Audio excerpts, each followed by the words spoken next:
this is a spoiler, You can't you listen to know. this and not have spoilers.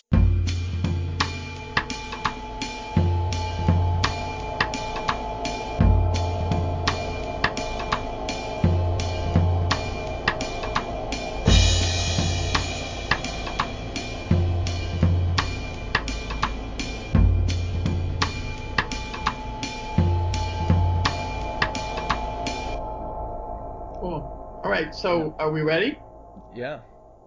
Well, Who picked this? it's Nathan's fault. Right. Oh man, how many tears were shed reading this? Oh Um, God. yeah. Actually, yeah, that was so sad. Why'd you do that to us? Yeah, really. No, it was We just don't a, suffer enough. I had talked to, I was just talking with a friend who, it's always nice to find a reader. And, and then I tested the waters and I was like, favorite recommendations or whatever. And, they had, I think, read and enjoyed Blood Meridian. I'm like, oh, okay. So what's your favorite novel? And, they said Sula. And I, was like, okay, Toni Morrison. I can't remember what else I've read by her. If I finished anything else, maybe it was a short story. I might be conflating her with another author. Yeah. And never had, really gone in. And then I was telling Jennifer before we started, like, I read the first part and then kind of put it down and wasn't really reading much anyway, but it was like also really hard to read, just part one. And, yeah, and then I just knew I wanted to get back into it because there's really something like very, very like heartfelt there. So like while like I might not have like a like stunning one literary line like in some other, things that we read, there's like it's almost like emotionally like one of the hardest things I've ever read. It's just like emotionally like, and not like Right. hard to read, but it's like it hits emotion, like it goes into like emotion really, really deep, in a way Yeah. that like Virginia Woolf would, but with despair and sorrow, and not just like terror. I mean, it's like it's not about like someone like on their day going to the butcher shop and everything's fine except for their interpersonal struggle. It's like, no, the world is evil and they're living in spite of it. And, yeah. It's interesting you mentioned Virginia Woolf because I was thinking about the intro World War One scene as a comparison to Miss Dalloway. How so? And the soldier in Miss Dalloway, who eventually, I forget his name, jumps out Yeah. the window. And Yeah, I think right. trauma, The guy who right? jumps out the window. Wow, yeah. Yeah, That's interesting. Shadrach, right? Maybe we can start there, and I'd really like. Well, I mean, don't you want to give a summary? That's what I'm getting into right now. I knew Okay. you'd want that, Laura. Yeah. But if you guys can. Daniel, Yeah. you're still mute. It says mute on. Are you there? Yeah, I'm still there. I'm just. Oh, you did actually mute. Yeah, I'm Okay. muting just to avoid coughs and stuff like that. Okay. All right. Okay. Yeah. I'm sorry. No, that's fine. I wanted to do like maybe just like an organic walkthrough here. So if like I miss anything, let's maybe help us figure it out. But Shadrach is the first character, and it seems like he's going to be our main guy. And we're going from 1920 here at this point, so he's a veteran of World War One. Oh man, it's very much like Virginia Woolf 2 with or what was the story that we read? It was the one about the New Orleans in the South, and like going up to Chicago, and he met the soldier that he knew, and they had like some like crazy foxhole experiences where someone just like disappeared in front of them from a bomb. Like that's how they saw it, was just like they just were gone. And it was Virginia Woolf? No, it was I can't remember this author's name, and I'm trying. All right. Yeah. Why am I thinking it begins This with is an M? Mary's pick, right? What was It was Mary's pick. Yeah. The guy. William something. No. Anyway, let's keep going, and it'll come to one of us. But so Shadrach's experience was very similar. That they were just like running, and he didn't know if they were running to or from something, and then he just saw a man's face disappear, and then his head disappear, and the body just kept running, and it like blew his mind. It's like a 20-year-old black man in the middle of World War One. And then, anyway. And so then he goes back home, I mean, I want to like linger on every single thing though, because the way he is disordered after that is that he sees his things aren't connected normally to space, and his fingers grow like roots, and he can't stop them from mixing in with his shoelaces, and it makes wasn't Walker Percy, was it? Yes, it was. Yes. And going up to visit his friend soldier from Chicago. Right. And that was just a moment of the reason I brought that up obviously is just like the horror of war that we don't see. Like we tend to have this like objective view. I'm sorry, I want to keep going through a review or like a summary real quick, but we have this just quickly a short. Like we have an objective view of like a D-Day scene and like we're seeing from the outside, but we rarely see like the person, like the view of war where no one knows what they're doing and it's just completely mundane until it's uniquely terrible and chaotic. And chaotic makes it seem like, oh, like big and grand, but no, like some guy just all of a sudden doesn't have an arm anymore and you can't hear. And the guy is walking around throwing up and not acting like he doesn't have an arm. Something just horrible. It is comparable to these stories that we've heard. And so he's just really distraught and goes back home over like a winding route to the bottom. And the bottom is a place like Macondo in a way. I was thinking about that from 100 Years of Solitude. This community, this area that we're going to stay in that has a life of its own and is destroyed by the end, basically. But the bottom, and I don't want to linger, but like the joke of the bottom is that it was land given to black people after the Civil War, and they call it the bottom because they promised him good bottom land, and it's actually the top of a mountain. And the guy was like, yeah, that's what we call the top of the mountain, didn't you know? Just to cheat him. And so it's based on a cheat out. It's like the place is founded on a scam, on a fraud. Right. Wasn't it also a description, like it was called the bottom because it was, somebody said that it was like the bottom of heaven? Oh yeah, that was his explainer about it, which is interesting because then they have other people going up there at the end. Well, before that, you have white men wandering around up top, and it's like, actually, it is kind of nice up here. Maybe we were, maybe that lie was right. Maybe it is, maybe it is the first thing heaven gets to see, and so that makes it the bottom for heaven. And then later on, it's funny because that's confirmed at the end of the novel. This is a terrible summary, but like people like, you got the white mansions being built up there, right? Like on stilts. It just sounded, didn't it just scream of like gentrification? Oh yeah. I mean, it's going to be hard. Like we were talking about the way of like approaching this. And I think that maybe it would be very easy to talk about like general black experience or like how things are currently in politics through this. But I'm going to try and like stick with the characters and their experiences because they're just like so personally rich.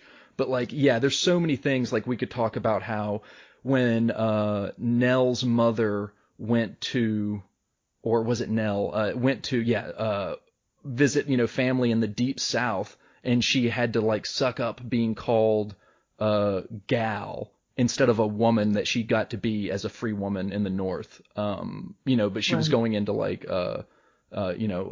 postbellum South or whatever. Mm-hmm. And, it reminded me of that other novel we read by, again, I'm just not good with names right now. But whenever he was living in France, he came back home as a black man for the first time. And as soon as he stepped off the boat, someone called him boy. And he immediately recognized that he was it immediately killed him in his spirit. That was James Baldwin. Yes, that's right.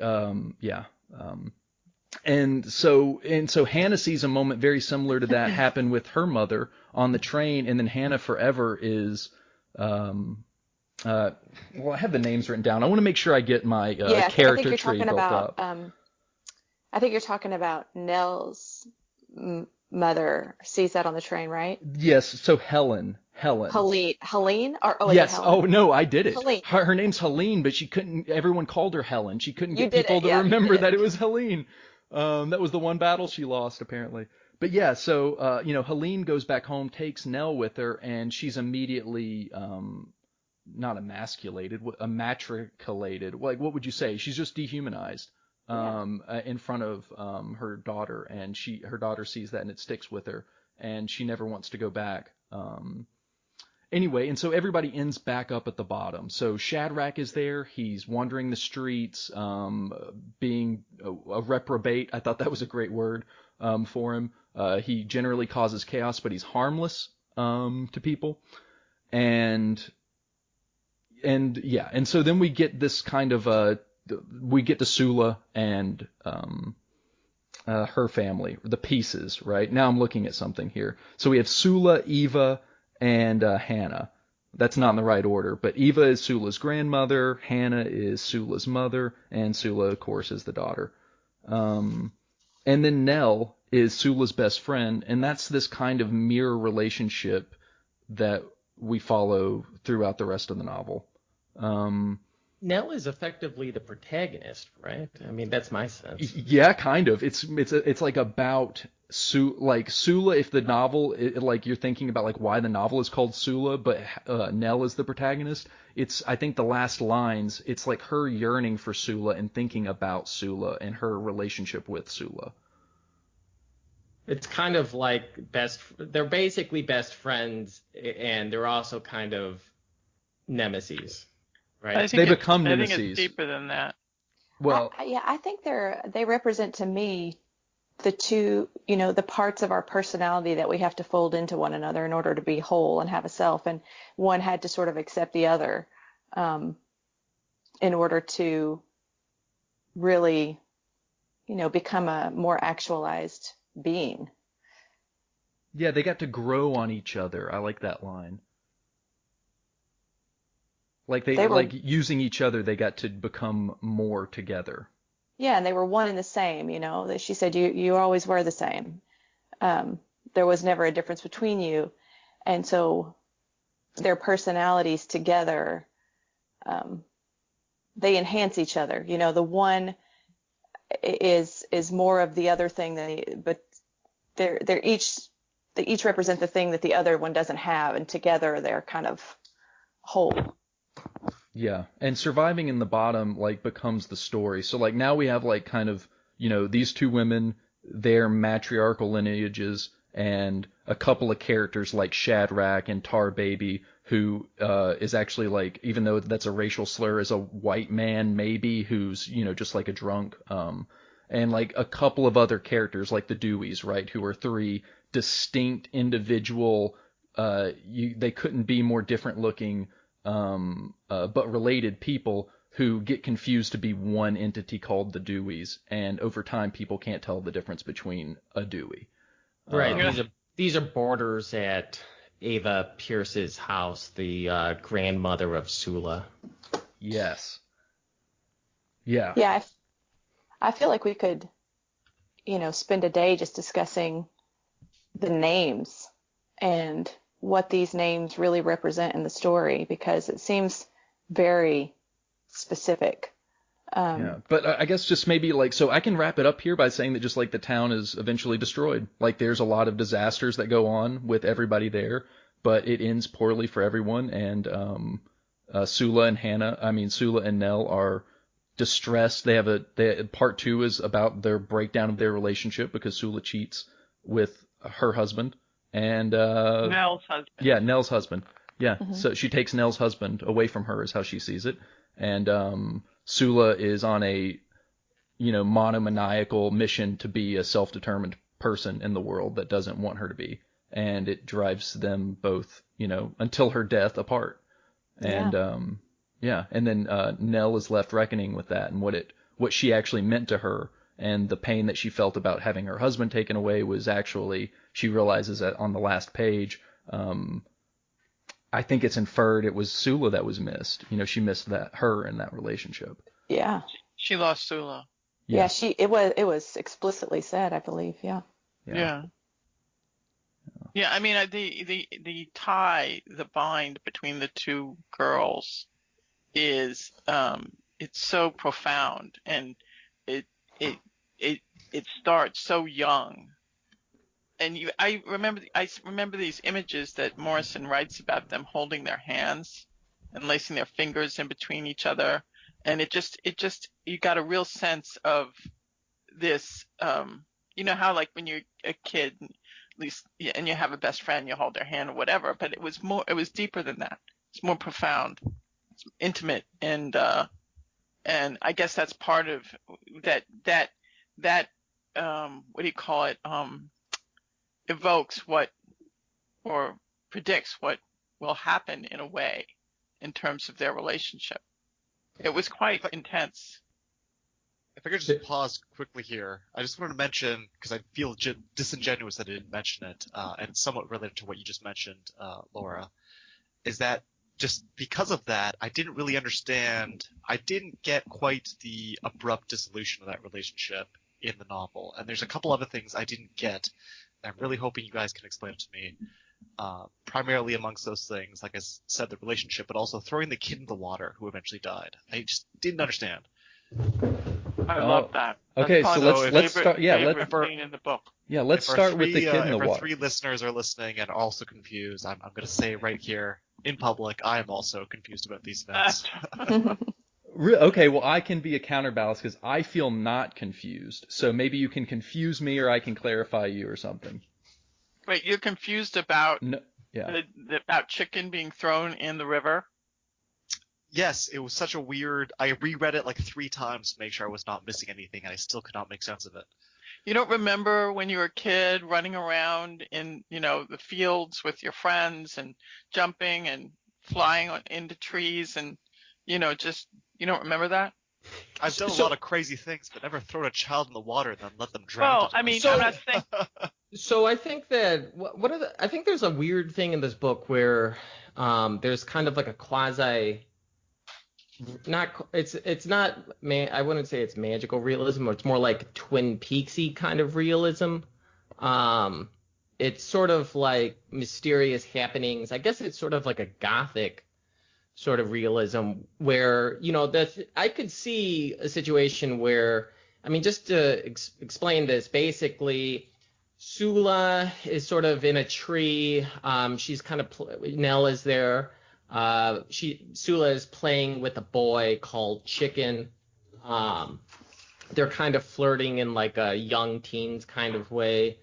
And Chicken is swinging from Sula's arm right above a lake, and Sula accidentally lets him go, and he goes into the lake, and Chicken drowns. And it's kind of mysterious how the hell, why wasn't there a struggle as to, why he didn't drown? I'm guessing that somehow he hit his head on a rock or something like that, but I forget the exact quote, but there's like a little statement about the water darkening at that part in the text, and it's almost this suggestion of like deep dark forces in the world kind of conspiring against the characters. Well, I mean, if you look at the scene and it says Sula picked him up by his hands and swung him outward, then around and around, his knickers ballooned and his shrieks of fright and joy. I mean, I remember being a kid like that, running around it. I mean, I got that. I got that sense of that incredible excitement and childish experience that could turn, which I love the way this was written, could turn into, at a snap, turn into something horrific, horrible. This whole thing is a metaphor for sex. For sex? Yeah, because if you read what happened prior to this, so there is a point at which I'm trying to find that event is on page 61, and so in my version of the book. Yeah, me too. And if you remember before, I do believe they had been walking through town, and there was some talk about their figures and the older men there. And the older men looking at her, and then they laid down on the ground, right, and they could sort of feel the weight of their breasts on them a little bit.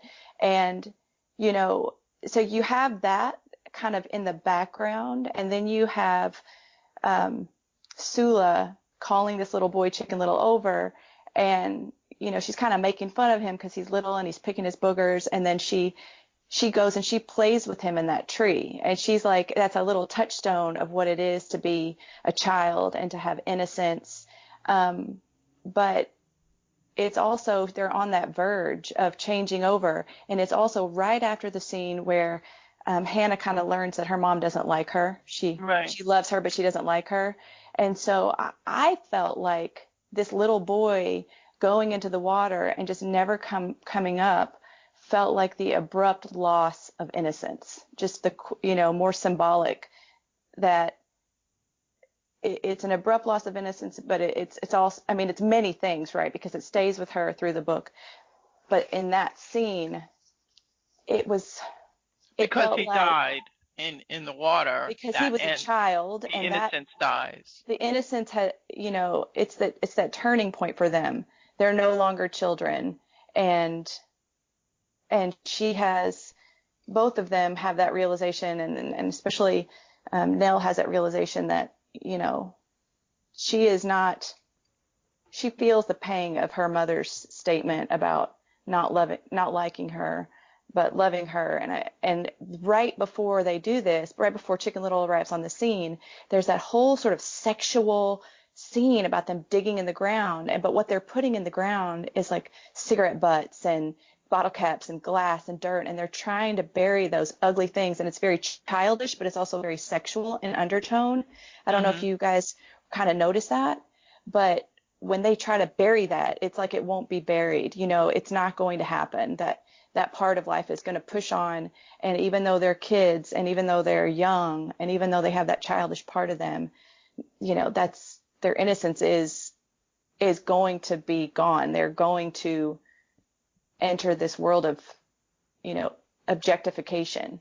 And that's exploded too by the fact that then Sula has to walk up to Shadrach's house to check if he saw it. to see if he saw what happened.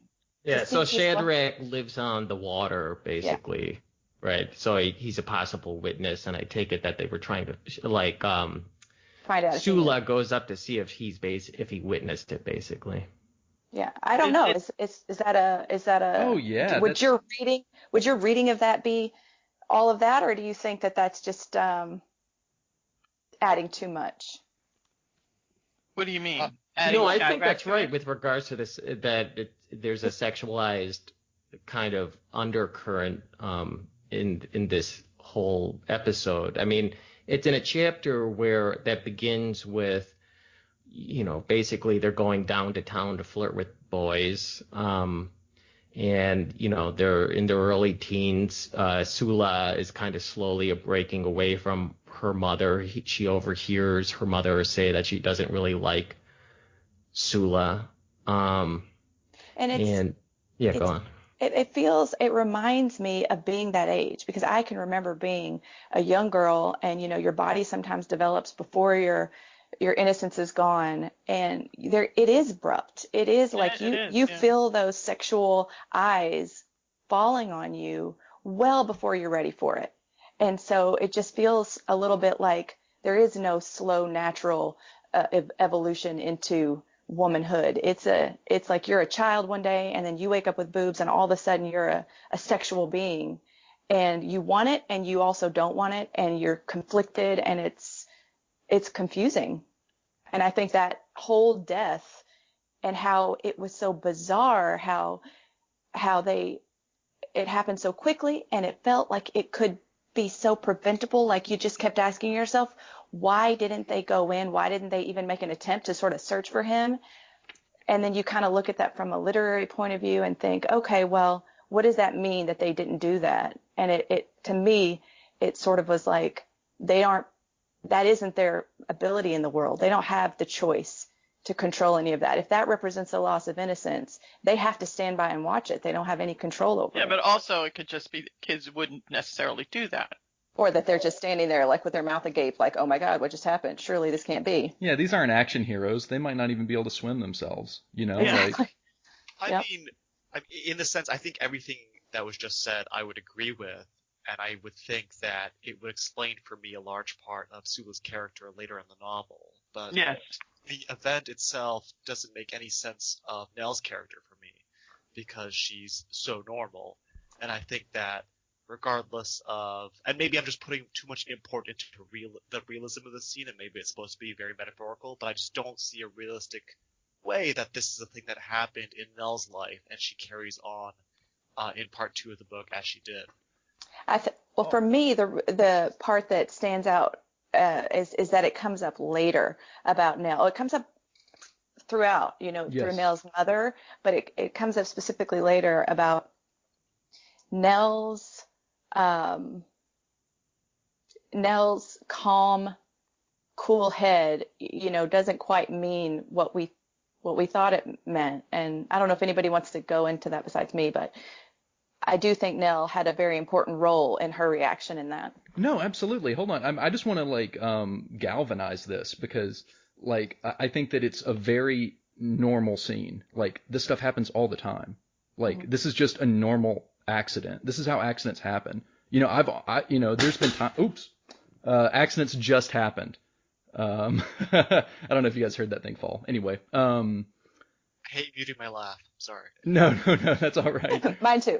No, so I just, I could back it up and just really quick. Let me touch on both points. So I think it's both really normal, this scene, and the other is that it totally affects Nell's character. It starts on page 170 if you want to start looking around there for it. It's whenever she goes to visit Eva in the mental institution.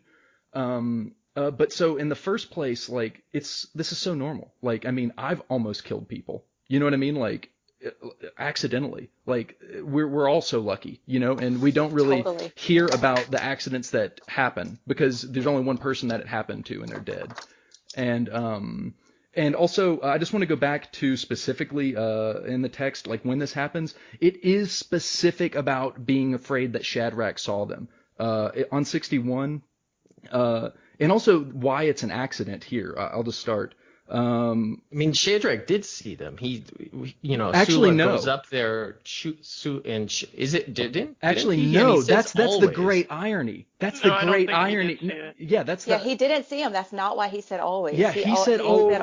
Right. What am I saying? Yeah, you're Yeah. right. No, but that's a beautiful thing. We can get back to that in a little while because why he said always ties in with his idea of helping people. He's trying to help her like he needs help by needing constancy so that his fingers don't wriggle around. And he's just no, stability always. There's permanency. You know what I mean? And trying to impose that whenever he realizes that she's just scared and doesn't know why, but she thinks that the reason, that he said that is because she saw and goes around her life thinking there's a witness. And he thinks that he has a friendship with her, and they, nod in the street, and people think, oh, Shadrach and that Sula, girl, are two devils. That's the only people who can, agree to like one or the other. So that's interesting. Right. So it's when the narrative shifts to Shadrach's perspective at the end. He explains, right? And Yeah.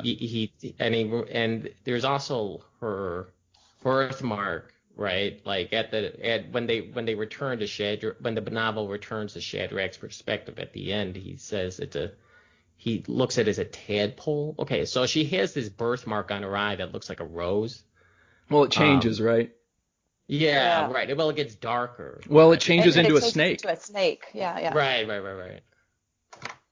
But on 61, it's just that they let it. The pressure of his hand, tight little fingers, were still in her palm. She stood looking at the closed place in the water. I don't think that he hit his head. It's just you just take a breath when you're underwater and you're dead. That's all it is. It's not hard to drown underwater. It's really easy to drown.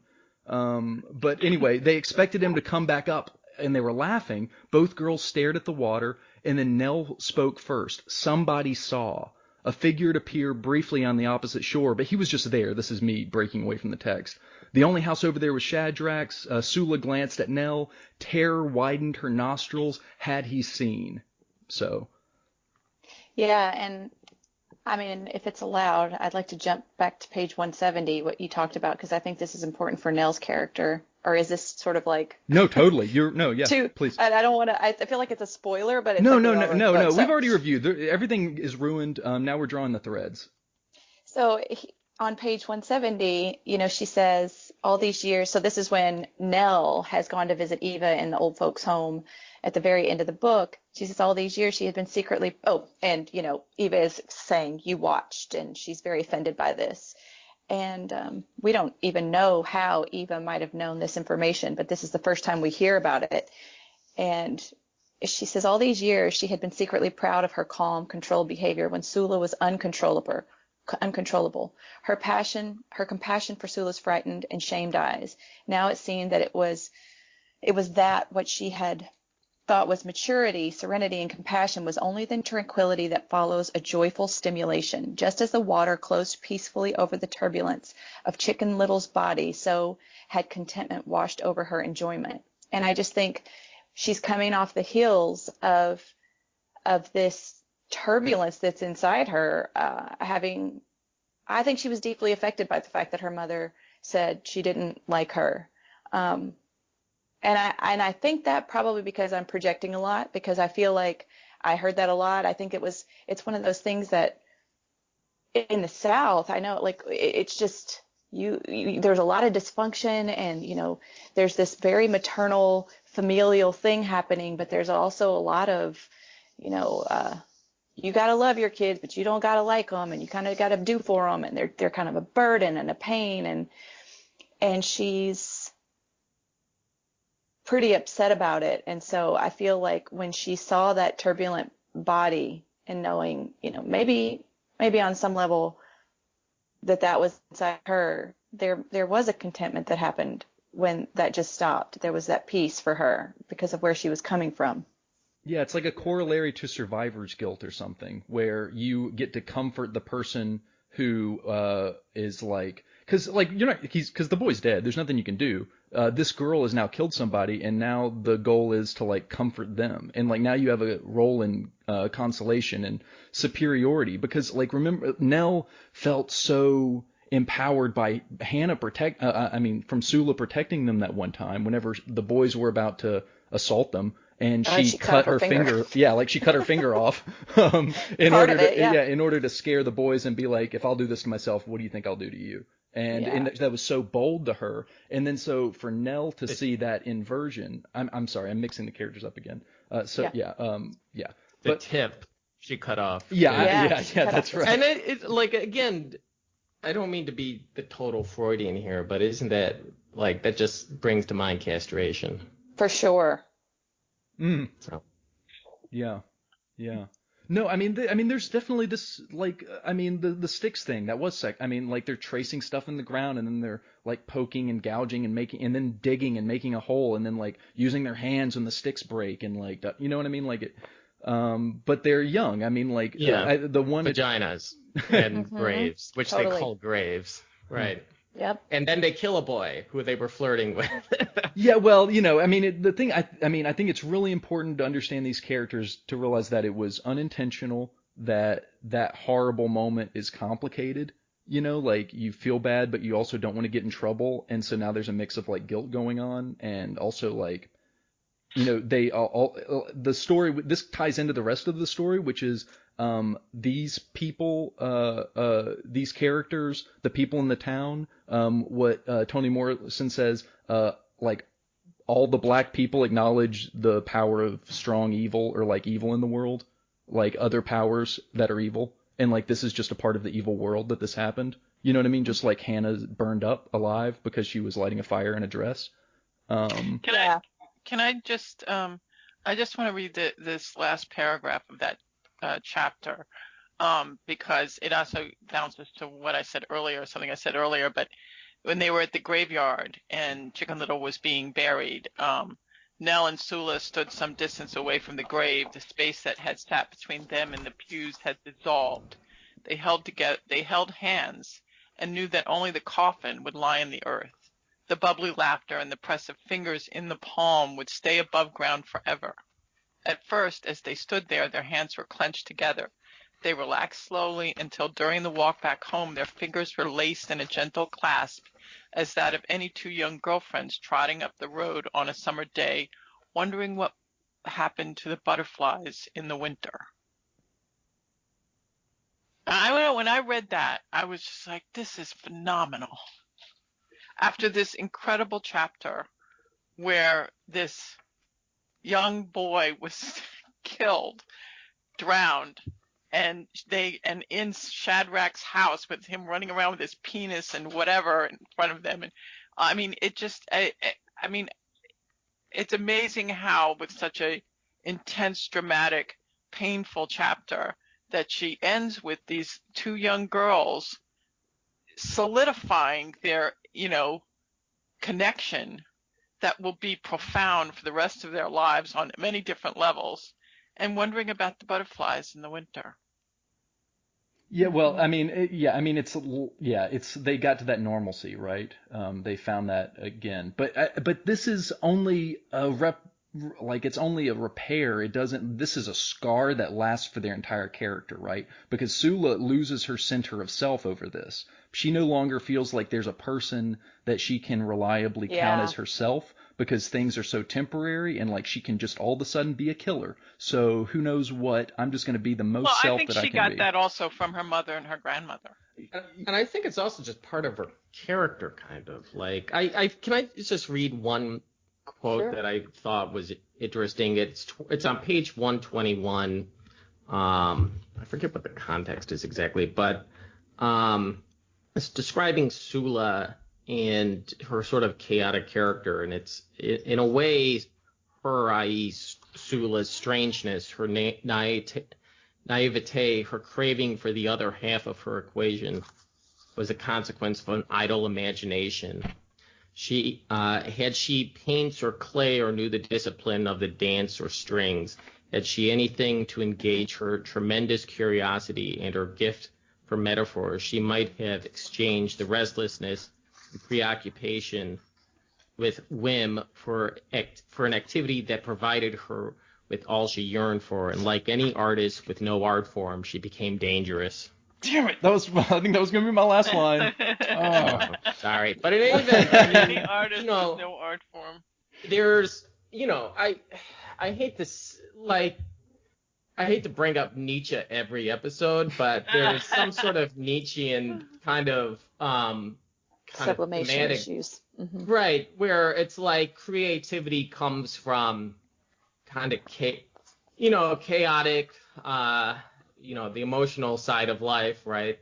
But at the same time, you need to impose order to some extent. And so I'm tempted to do sort of like a reading of Nell and Sula as sort of like the Dionysian and the Apollonian. Oh, now, that's interesting. Shoot me.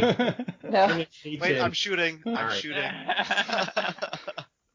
No, I wanna make sure to slow down, because I thought this was really interesting when you mentioned as far as that event being some sort of recognition of the ephemeral nature of a personality itself as an identity.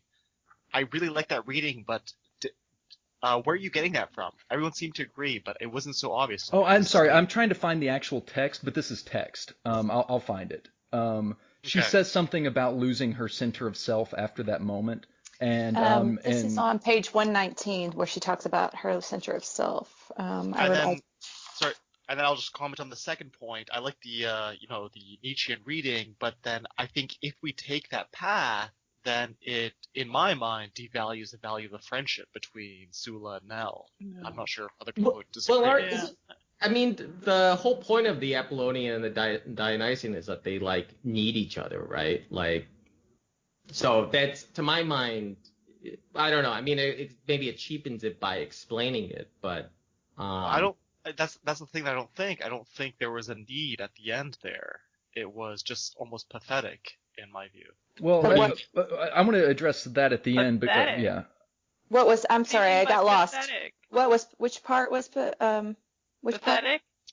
I just mean, as far as the friendship, everything we've read so far in part 1 and early part 2 was this beautiful reimagining of a relationship, and I totally agree with that. And everything that's been said so far is on that page. But I feel when Sula just cheats on the husband for some, Nietzschean reason that, why adhere to these morals and values and strictures, and then Nell is this, sad housewife who hadn't taken in these, Ubermenschian values, then it certainly devalues what is meant by the relationship they had before, because Sula would have to be a sociopath to not understand that this would hurt her deep friend, right? Well, I don't think so. Me, it's almost, I will say from experience that I don't know who's listening to this, but I will share anyway. I remember hooking up with my good friend's ex-boyfriend in high school. And as I read this, it was just like, you knew that because this woman, Sula, had no sense of self, because she had no feeling of agency that she was searching for her whole life. She didn't even feel like she existed, much less that she could affect any kind of change. I mean, I know they explain in the book that, okay, they'd shared everything. But while Nell had gone and made another kind of a bond, what is that? An attachment. She had formed an attachment with this man, and I think Sula was unable to do that. She never had a secure attachment to any figure in her life, and she continued to be that person who didn't understand what it was like to have an attachment, a secure attachment to anybody. And so therefore, because she, we learned including early Nell. on, I'm saying including. Therefore, you agree that including Nell, she did not have an attachment to Nell, but that totally throws out yes, the because idea. she had an attachment, but she says on page 119, she had clung to Nell as the closest thing to both an other and a self, only to discover that she and Nell were not one and the same thing. So she conflated that, but she just, I think, was unable to properly form an attachment to anyone. And in the beginning, we see Nell saying, after she comes back from that trip, do you remember that line where she's like, I'm me, I'm me, I'm me?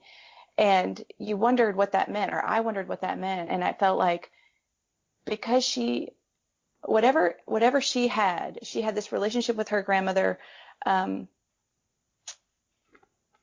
or Helene had this great relationship with her grandmother, and then Nell had this relationship to her mother, Helene. Whatever the case was for her, she was able to have somewhat of an identity. And I think that was the difference between her and Sula. And I don't know, that's up for debate, but I do feel like Sula had some real issues with being able to properly see her sense of self in the world. Like, if you don't think that you exist, if you don't have that sense of attachment, then you don't really believe that anything that you can ever do could ever hurt anybody, because you don't even exist.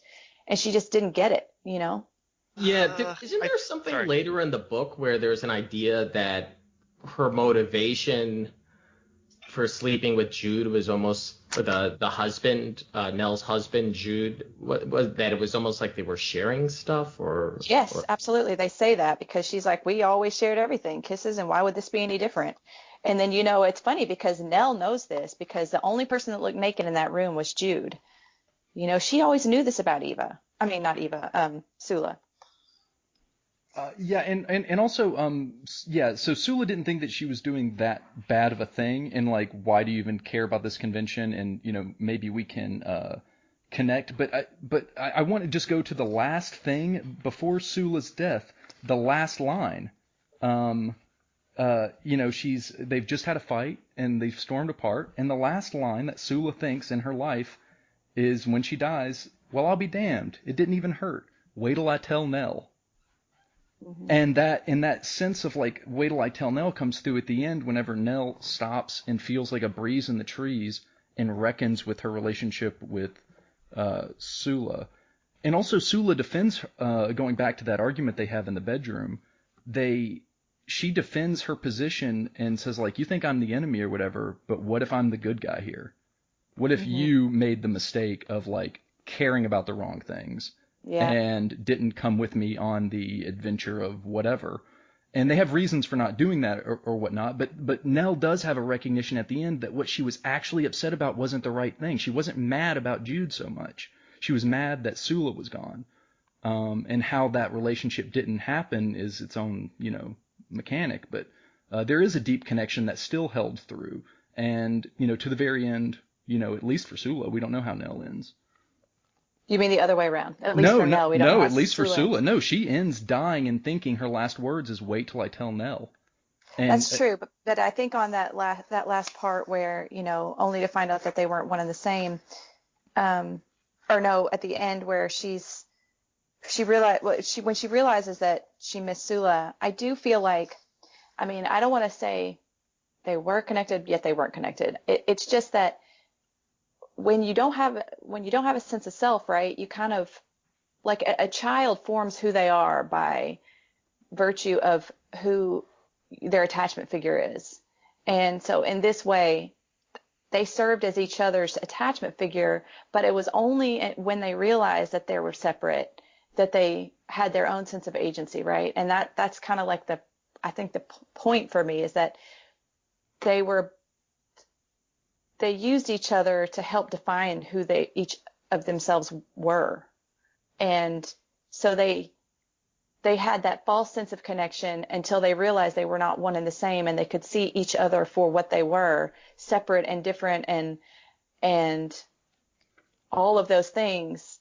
And then that's where the real connection happens, is when you can see someone as separate from you and love them anyway. Yeah, I think that's right. The only point I wanted to make was that it wasn't so simple that Sula was being selfish and didn't care about how Nell felt or consider her. No. I Because mean, she has a goofy view on things, basically. Well, it's consistent, and she still cares about Nell, and Nell seems to respect her for it too.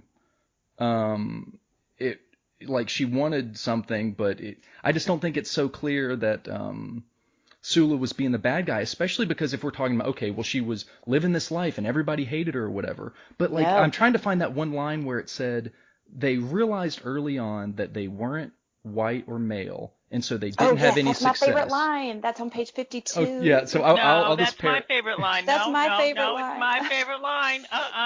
No. I'll read it. And so they were trying to figure out something else to can't be. believe- And so Sula's Nietzschean quest into experience life fully as a human being makes a little bit more sense than like some kind of psychopathy. And like I see Sula and Nell as like just two versions of how this goes. Like at the end of part 1, you have Nell getting married, and she's making this choice to sort of, to try to fall in line, to stay small, to do the right thing, kind of like her mother did in a way. I know there's another way to look at it, but there's that. And then you have Sula, who goes off to college, who expands her horizons. She comes back, but she leaves for 10 years, and she refuses to be, kind of fall in line with what she's supposed to be. And so you have two sides of that. And I think that's just a big commentary on what happens when you make those two choices and how it's difficult either way.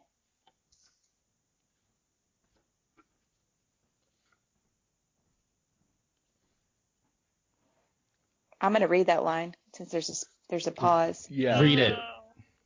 Page 52, because each had discovered years before that they were neither white nor male, and that all freedom and triumph was forbidden to them, they had set about creating something else to be. And it's just, to me, the something else to be is, there's so much self-destruction in this novel, and it's that I think, while I agree with everything I just said before, I also had the feeling about Sula sleeping with Jude that we do these things subconsciously that are self-destructive. She may not have consciously known. She may have had the words in the story that say, we shared everything else, why wouldn't this matter? But she knew that this would hurt her. She knew that this would separate her. And it's just like that kind of individuation, where you do something and you hope they're going to love you anyway. And it was like she was sort of trying to fulfill this prophecy or this it was a self-fulfilling prophecy in her mind that, you test the waters just like a child does. You test the waters. You're mean to your family. You're mean to your parents. You do the rest, and you see whether you're going to be loved anyway. And I do believe that Sula knew what she was doing. But I think subconsciously she knew, but I don't think she knew, because I think she was trying to see, do I exist in a way? And does anything I do matter? I can get on board the train all the way up to the end there, but maybe I'm just making this into way too realistic a frame of mind than it should be. I'm not accepting the medical metaphorical frame of mind or reference that it's trying to print. But like, for instance, I know I could rank the favorite Red Hot Chili Peppers albums of my friends, and they don't even like that band that much. To think to myself that I wouldn't know whether they would be okay or not okay with me cheating on their significant others is, to me, just outside the realm of norm, and I'd have to be a sociopath to not consider that. So I'm still not understanding. Well, this is let me quote from here. This is 144. Just about this, like cheating. It matters, Nell, but only to you, not to anybody else. Being good to somebody is just like being mean to somebody. It's risky. You don't get nothing for it. Yeah. And then she says, like, you didn't love me enough to leave me alone. This is Nell. You had to take him away. And she says, what do you mean take him away? I didn't kill him. I just fucked him. If we were such good friends, how come you couldn't get over it? Now, whether that's right or whatever, that's a view, right? That's not simply. She just doesn't put that much stock in the convention. Yeah, but that's like 14-year-old Nietzschean. Like, that's like a 14-year-old who just read Nietzsche for the first time. Like, oh, what are social conventions? You think being married is did you know it's a social, that's not too smart, is it? Well, I don't know. I think you're right. I think you're onto something, but I think, like, let's think about this from another perspective of, let's look at Sula coming back after 10 years. She was happy for Nell having her wedding, but she was happy for herself to go on and do this, other thing. And she came back, and how was she dressed? She was looking like something out of a movie, and the reality was she had nothing to show for it. And I can't help but wonder if there was some envy about maybe, Nell's choices and some subconscious desire to kind of get rid of that, because remember, it talks a lot about how Nell was always the other half with Sula, and now Nell's sort of allegiances and her loyalties are divided, and she has this husband and this family now, and Sula has nothing. So she can say that she doesn't know, but if that were me and I were in that situation, I would absolutely be like, this woman could have had any man. She's not stupid, but she may say that she didn't know, and she may use all these words, but at the same time, she just wants me back by myself. She wants me all to herself, and she doesn't want to have to share me with this man. So maybe, there was that. That's interesting, and I just wanted to, just because my memory is very poor, could someone flesh out what Sula's actual life story was in part 2? Because if I recall correctly, she wasn't particularly good looking, but she did go to college, and then she spent some time in big cities. Is that right? Yeah. That's about it. Yeah, I don't think it's very fleshed out. Well, she discovered that the only thing that it really talks about that I remember significantly is that she discovered, this is such a good line too. Where did I have it? She discovers that, men are the same everywhere, and she was looking for something. Do you remember that line where she says she knew that she had, it's on page 121. She had been looking all along for a friend, and it took her a while to discover that a lover was not a comrade and could never be for a woman, and that no one would ever be that version of herself which she had sought to reach out to and touch with an ungloved hand. There was only her own mood and whim, and if that was all there was, she decided to turn the naked hand toward it, discover it, and let others become as intimate with their own selves as she was. So I think it's before your pottery and clay favorite line. But yeah. I think it's like she goes around and she explores the world only to come back to herself and realize, like, she's not going to find what she found with Nell, with any man. Well, and also, like, how I think talking about how Sula's mother was here, Hannah, like, she had a very different relationship. I mean, she had the same relationship with sex, maybe, or like the same kind of thing. She was free with any man, but it worked out differently. Like, the men loved her and the women loved her, and it didn't seem to be a problem. And Sula saw that growing up, her easily taking men into the pantry, and having this idea that sex was something that, was common and good. And so, No. I'm sorry? I think I have a quote here from page 43 to 44 where I think I think it is about Hannah. She would fuck practically anything, but sleeping with someone implied for her a measure of trust and definite commitment. So she ended up a daylight lover, and it was only once actually that Sula came home from school and found her mother in the bed, curled spoon in the arms of a man. Seeing her step so easily into the pantry and emerge looking precisely as she did when she entered, only happier, taught Yeah. Sula that sex was pleasant and frequent, but otherwise unremarkable. Yeah, I think that's what I got that you were just saying. I think she saw a lot of sex, and it was no big deal that her mom and I think even her Yeah, and grandmother. then she slept with Jude.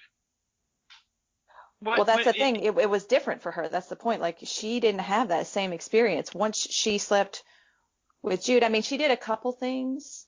So I think part of it was what she represented to Medallion, which is the name of the town, was something quite different because, see, these women had already been attached to a man and left. So they already had that. She never did that. She went off and she was sort of an independent woman. And not only that, but she bucked the patriarchy. Like, she bucked that. She also sent her Eva out, which is in the black community, like, it's much less okay to put your family members into an old folks home than it was in the white community. So this was like a double whammy. Yeah, especially to put your elder parent into the hands of white people that are to be distrusted. So, one thing I wonder about. Oh, but also Sula wasn't good to the people, by the way. That's one of the differences between her and Hannah. She just abandoned the guys after one night, and everybody felt worse. So that was a twist. Yeah. Because she said she's. Go ahead. Yeah. Go on. Sorry. No, I've said enough. You go. So, I find. Are there evil forces in this book? I almost wonder. I think that everything is naturally explainable in some way or other. Right, it's easy to drown if you're a little kid and you take a quick gulp in the wrong way, I guess, all this kind of stuff. But from the perspective of their peers, the African American peers of the characters up in the bottom, they do think that there's mysterious dark forces in the world. And I think one of the most interesting things on page 117 and 118 is when Morrison is kind of speaking from their perspective and explaining their view of the sort of there's an inherent darkness in the world, and this is what Morrison, the narrator, says. He was not the God of three faces they sang about, i.e. the Trinity. They knew quite well that he, i.e. God, had four, and that the fourth explained Sula. They had lived with various forms of evil all their days, and it wasn't that they didn't believe God would take care of them. It was rather that they knew God had a brother, which I'm guessing is the fourth face, and that brother, i.e. the devil, hadn't spared God's son, so why should he spare them? Yeah. And I think, so I think that, I don't know, okay, so coming out of slavery obviously was a fairly chaotic experience. Slavery is in living memory at this point. Obviously, at this point, basically Reconstruction ended in a whimper, kind of, and it was kind of every man for himself, every black man for himself, I should say, and woman. And early in the novel, we have this recounting of Ava's struggle trying to raise her kids. It's a very kind of strong little episode in the book, and it kind of puts a shadow over everything. About 1895. Oh, that's good. Yeah, well, why? And Yeah, she doesn't like her daughter is because it was so hard to raise them. She didn't have time for love, right? right. There's a strong sense of like you can't have emotions, Right. right? Like that's basically. Oh, she didn't have time to be angry for 2 years. Yeah. Mm-hmm. Right, but just emotions. I mean, not only for those 2 years. I feel like, in general, the grandmother Ava, like never. I mean, she kills her son because the son is too weak, essentially, right? I don't know. We could talk about that. I have opinions about that.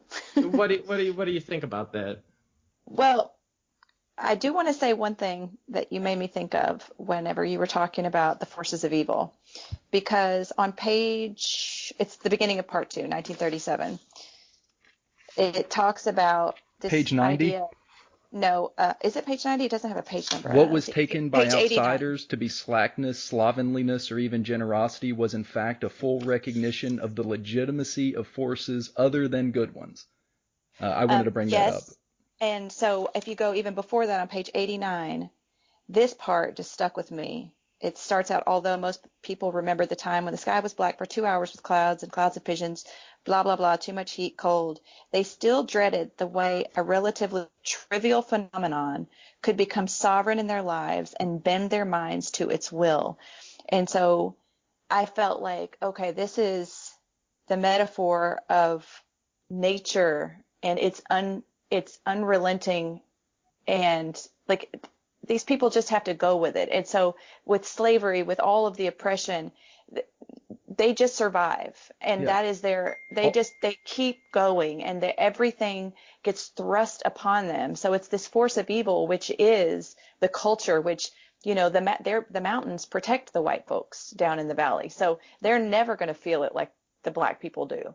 And they're this way in which they aren't able to have the kind of life that a white person has, because these forces beyond their control, i.e. slavery and oppression, are sovereign and bend their minds to its will. Yeah, they consider like the white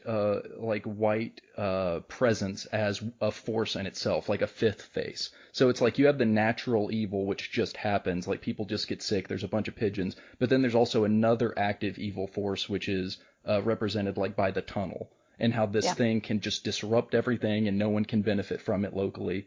And, we can talk about how that works out later. And when you're talking about emotions and how they couldn't feel emotions, I mean, this story starts out with this guy Shadrach, who, his name is Shadrach, which echoes, Nebuchadnezzar and the three men, Shadrach, Meshach, and Abednego, going down into the fiery furnace. And, you see Jesus, that fourth character, and they all come out and they're alive and they're well. And Shadrach is not. He's got post-traumatic stress disorder, and he is almost like the Christ figure in the story, because he's got the nail in his foot and he's taking this, random ride to get to Medallion. This, all these things sort of point him to, he sacrificed himself for this white nation who took no care of him and just sort of left him to fend for himself. And he's representative of that. And his inability to process emotion is, he kind of uses this suicide day that he starts. He's thinking that if I can go around and ring a bell and say, all right, if you're going to kill yourself, let's do it today. And is this sort of way of trying to, I think, control that and deal with that problem that he has. And this idea of suicide then just runs rampant throughout the story, because nobody technically commits suicide, or we don't know. But in a way, they just have these self-destructive behaviors that are this unhealthy sublimation. It's like they might as well just have killed themselves in some ways. Like they were trying to kill themselves in some way, because they were just so self-destructive in everything that they did. Yeah, I want to read this as a little bit lower. So after what we just talked about on 89 and 90, there's this. If milk could curdle, God knows robins could fall. The purpose of evil was to survive it, and they determined, without ever knowing they had made their minds up to do it, to survive floods, white people, tuberculosis, famine, and ignorance. They knew anger well, but not despair, and they didn't stone sinners for the same reason they didn't commit suicide. It was beneath them. Totally. I remember, did you guys watch the Dave Chappelle Sticks and Stones? Does anybody watch that? Haven't. Not yet. Not It's yet. so good. I have. Yeah, Okay, so you know that part he says the same. There is no difference between a poor white man and a poor black man. The only difference is the poor white man does not, he's wondering why he's there. He doesn't think he deserves to be there, and then that's the thing. It's like these black people, they've lived under this oppression for so long. They have resigned themselves to that fourth, Well, that's the third reality face, for them. that fourth face of evil, or whatever that face of evil is. Like Jesus is there with them through it all, but they don't come out on top. They suffer. There's as long as we're on this subject, there's a kind of a similar litany on page 150 at the beginning of the 1941 chapter. There's that is basically saying, well, here are all the things. So, okay, others came to see that nothing went awry, that the shallow-minded and small-hearted kept their meanness in bay, and that the entire event, we're talking about Sula's funeral here, the entire event be characterized by the abiding gentleness of spirit to which they themselves had arrived by the simple determination not to let anything at all affect them, like not failed crops, not rednecks, lost jobs, sick children, rotten potatoes, broken pipes, bug-ridden flour, third-class coal, educated social workers, thieving insurance men, garlic-ridden honkies, corrupt Catholics, racist Protestants, cowardly Jews, slave-holding Muslims, jack-leg, N-word preachers, squeamish Chinamen, cholera, dropsy, or the Black Plague, let alone a strange woman. Not keep them from their God. I messed up the quote a little bit, but you get the idea. And one thing that struck me is slave-holding Muslims, but that's a reference to something that happened back in Africa, right? Like that basically there was a slave trade of Muslims. Muslims were, did a slave trade.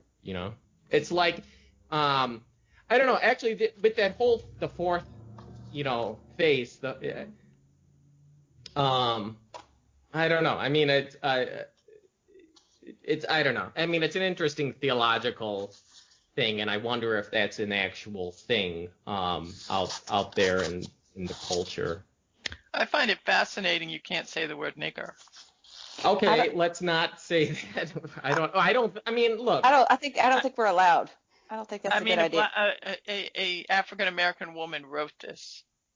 Yes, She's allowed to say nigger, I know, and we aren't necessarily allowed to, but she wrote it. It's her writing, if you're going to quote her, right? I don't know. I get the sense that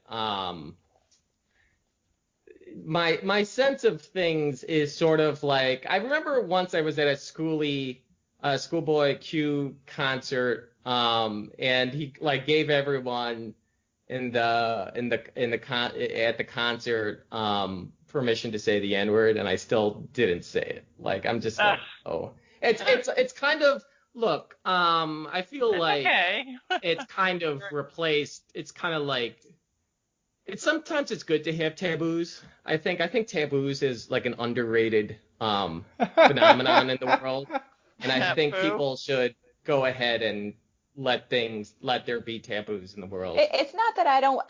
For me, it's not that I don't want to say it because I think it's taboo. It's just, for me, it's like, okay, I'm not saying this because I respect what the word. I think you can say it because the word has different meaning for you, but I respect what the word, like especially after reading this and the way that they use the word in the story, with reference to white people. It is such a horrible word. It is such a degrading and dehumanizing word that I don't even want anybody to think that I get even the slightest thrill out of having an excuse to say it because it's in a book. Like, I just hate it, and I that's my point of view. That's my opinion. But so, yeah, I was like, I thought about that. I was like, if I ever read any lines, I'm just going to say N-word because I'm not going to say that. I don't know. It's just. No, I understand that. And I respect. Oh, I lost you a bit. Can you hear her?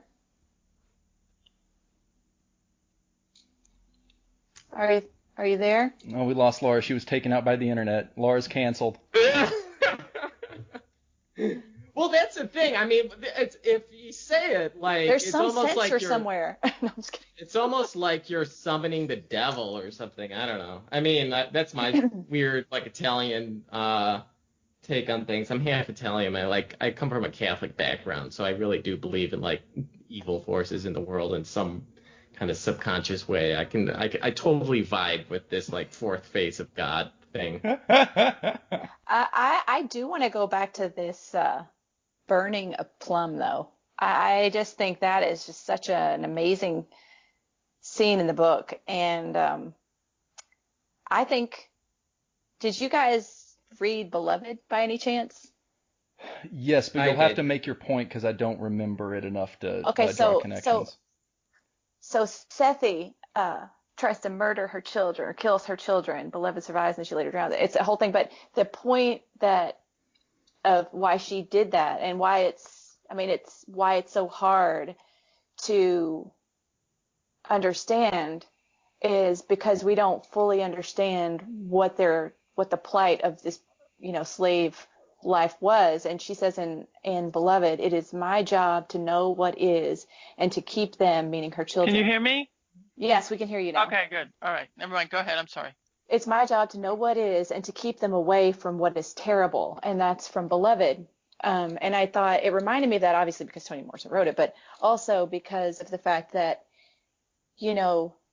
there's a lot of symbolism in the scene in the sense that this Plum character, she goes and she tries to reach for a drink and there's blood-tinged water and there's kind of like the warm liquid that goes over his body, which is sort of like symbolic of baptism. There's this sort of like scene is set in this way that she is saving him from himself or saving him from something terrible.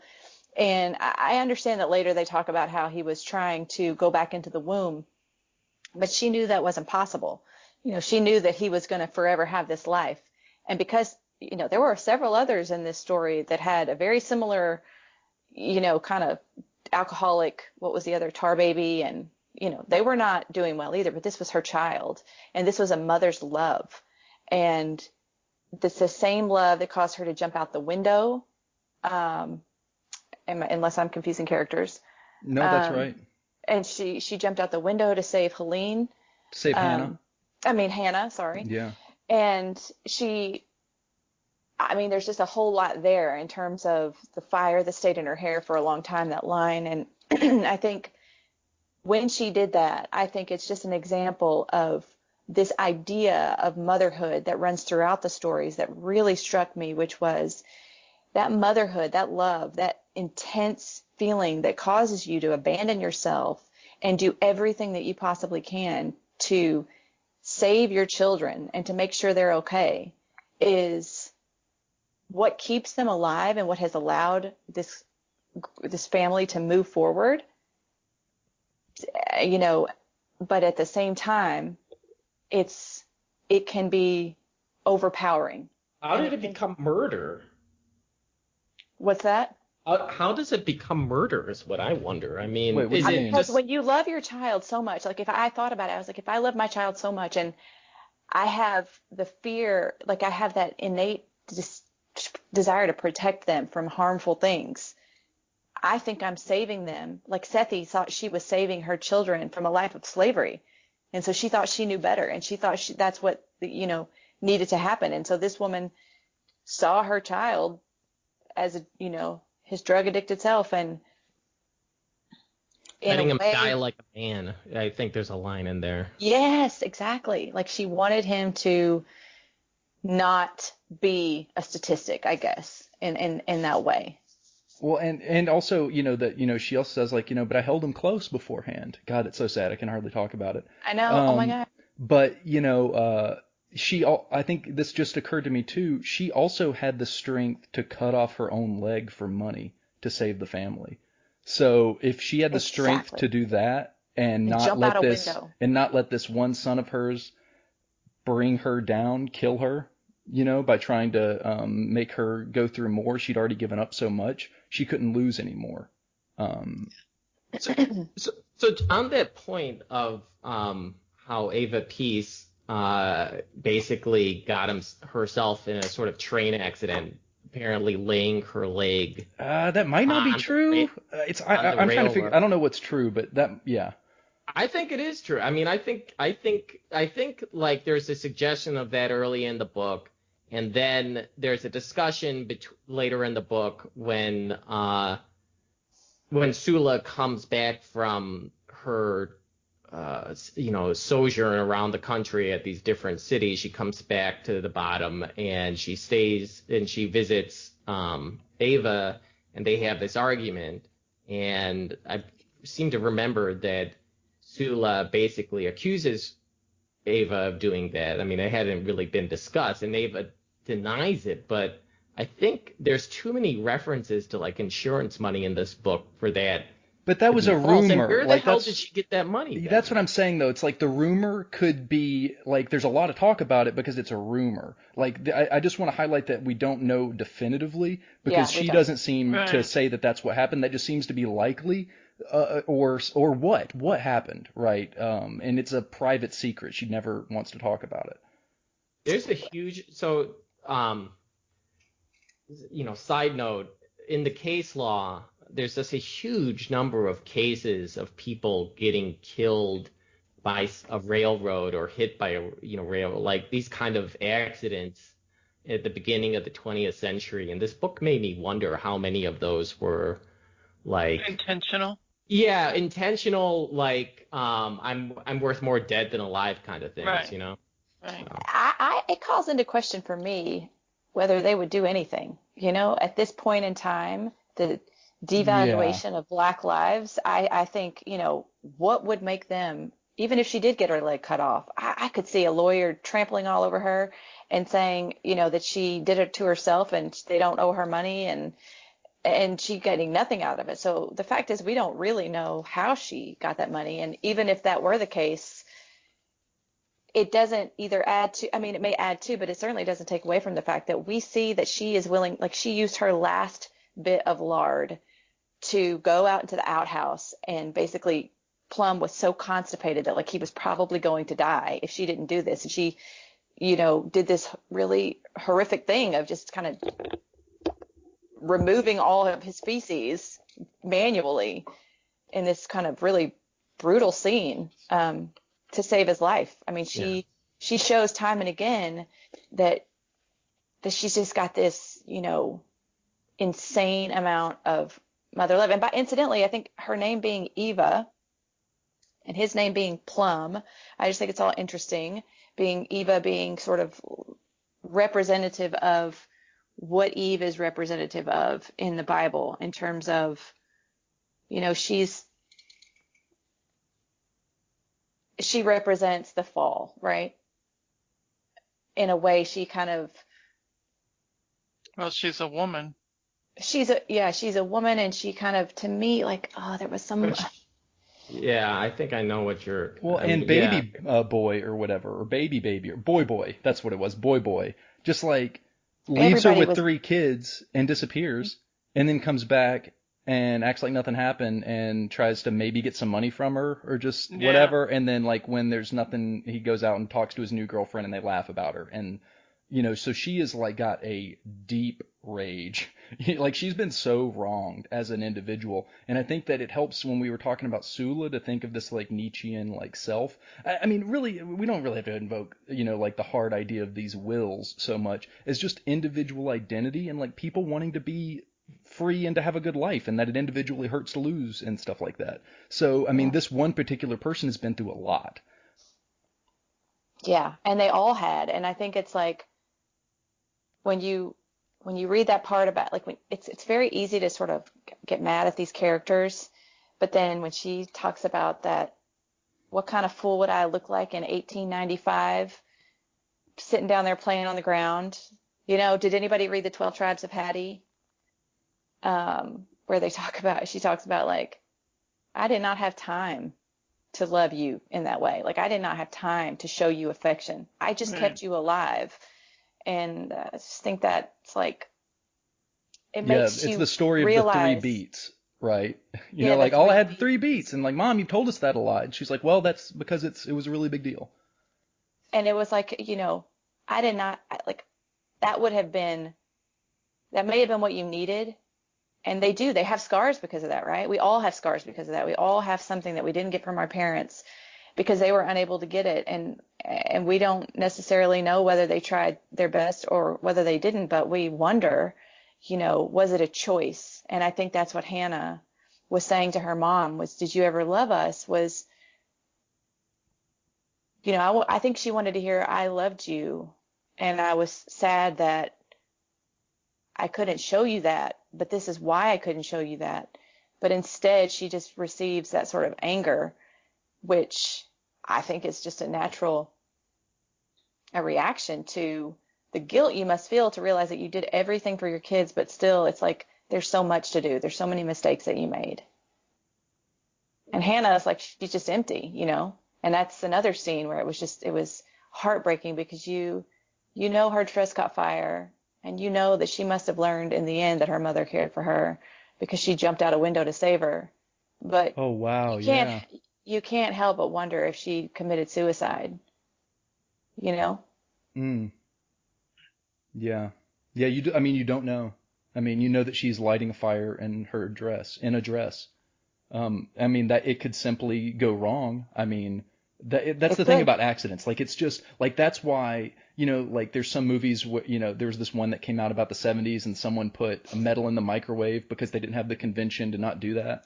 And it's just something that like you wouldn't think about. Like we're acculturated to like, oh, don't wear a tie next to the paper shredder or whatever because you can, Yeah, but I mean, all of these warning signs that we get for simple things come from like real people having like, absolutely. it's so simple. It's just so fragile, so, but who knows? I mean, because she was distraught, I mean, the fact that 2 children burned alive, I mean, And what does that symbolize? I mean, what is fire? Why did she choose that?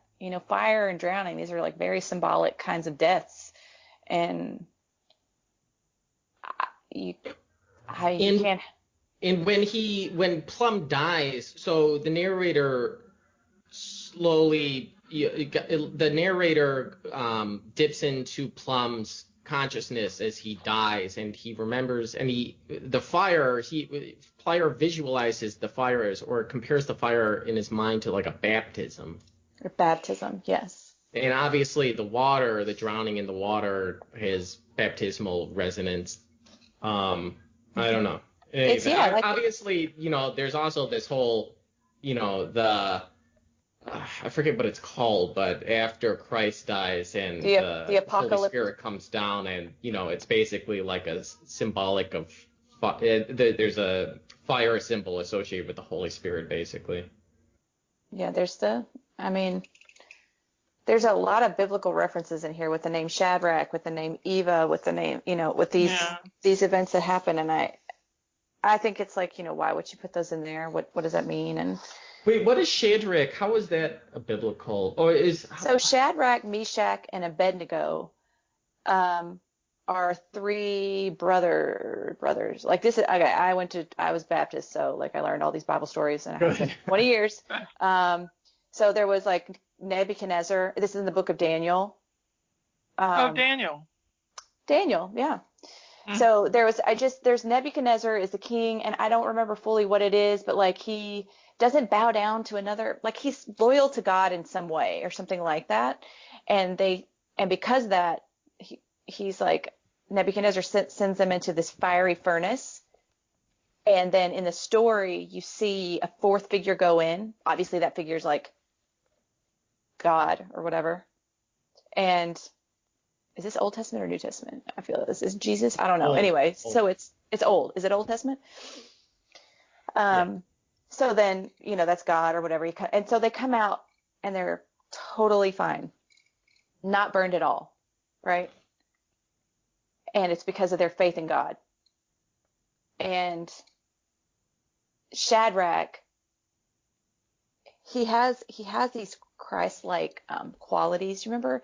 I'm not in the book right now. He has the nail in his foot. He's got the constant references to his hand. Yes, He's got yeah.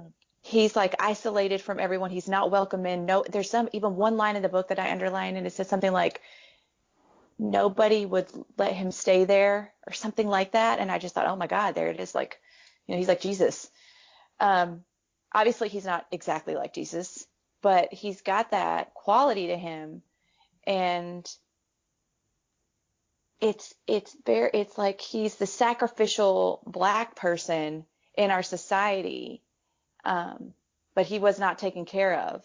He's not been taken care of by God. He's not, I mean, maybe he is, maybe he isn't. That's up for the day. He's certainly not taken care of by white people, but he has sacrificed himself. Actually, him and Plum both have sacrificed themselves in the sense that they fought for their country and their country is not doing right by them. They kept waiting on this government, and that whole end part with this tunnel, all throughout the story, it's like, oh, the black man's going to get work for this. Oh, the black man's going to, and never did the black man actually get to have those jobs. They can never count on the government. And in the face of all that, they are still black people who have not abandoned God. Yet they know that sort of fourth face or whatever you want to call it, like they know that this is part of what they have to do. They just know that this is their life, that they're going to just stand up in the face of all of this, and they're still going to move forward, and they're going to just keep going and endure. And it's just such like a commentary on the fact that is how they exist in the world, that they don't, it's like they've accepted the injustice of it in some ways almost. They've resigned themselves to it. That's just part of their life. Does that make sense? Yeah, I mean, I think it goes back to what we've quoted before, where it was just an acknowledgement of the fact of it. And the point of knowing it was to survive it.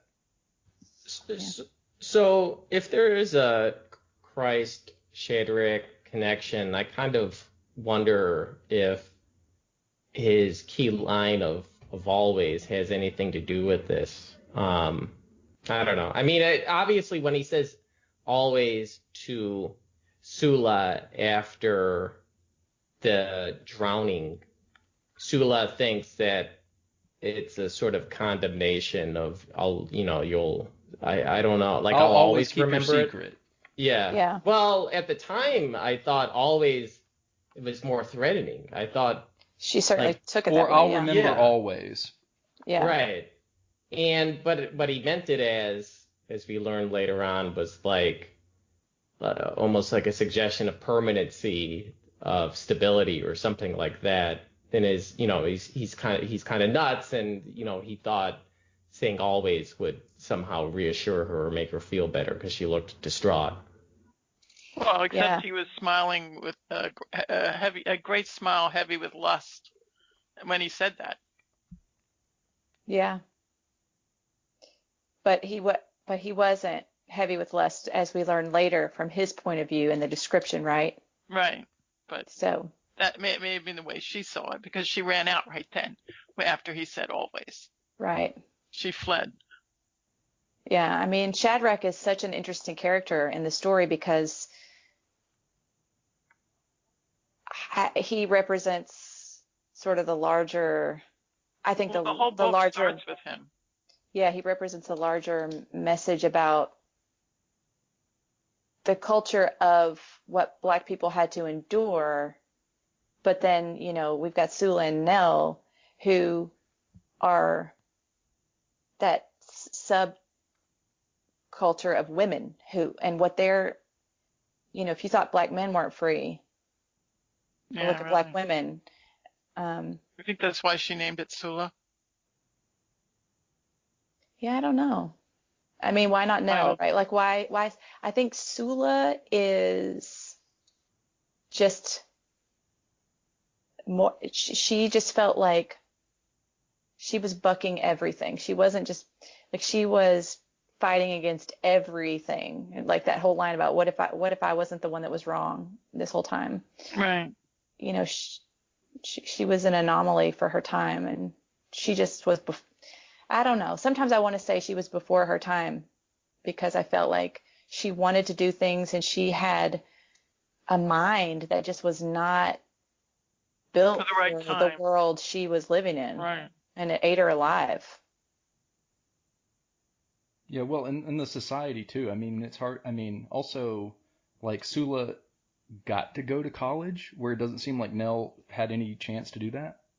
So there's like also like a material thing going on here, where by sheer fortune, their lives got to be different.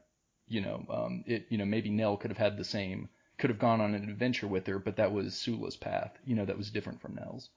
But do you wonder if Nell would have though? Because you look at her mom. Yeah, So except now that you say that, and this is actually one of my favorite lines, but it was this line: "Any enthusiasms that little Nell showed were calmed by the mother until she drove her yeah, daughter's imagination underground." Yeah, and that's all I mean is that so like the fact that she's not that way is like kind of making my point when we're talking about these guys having a complementary relationship where their opposites strengths and weaknesses fill each other in. So like she respected Sula for that perhaps, but it wasn't because that Nell couldn't understand it. It was just that it was so beaten down.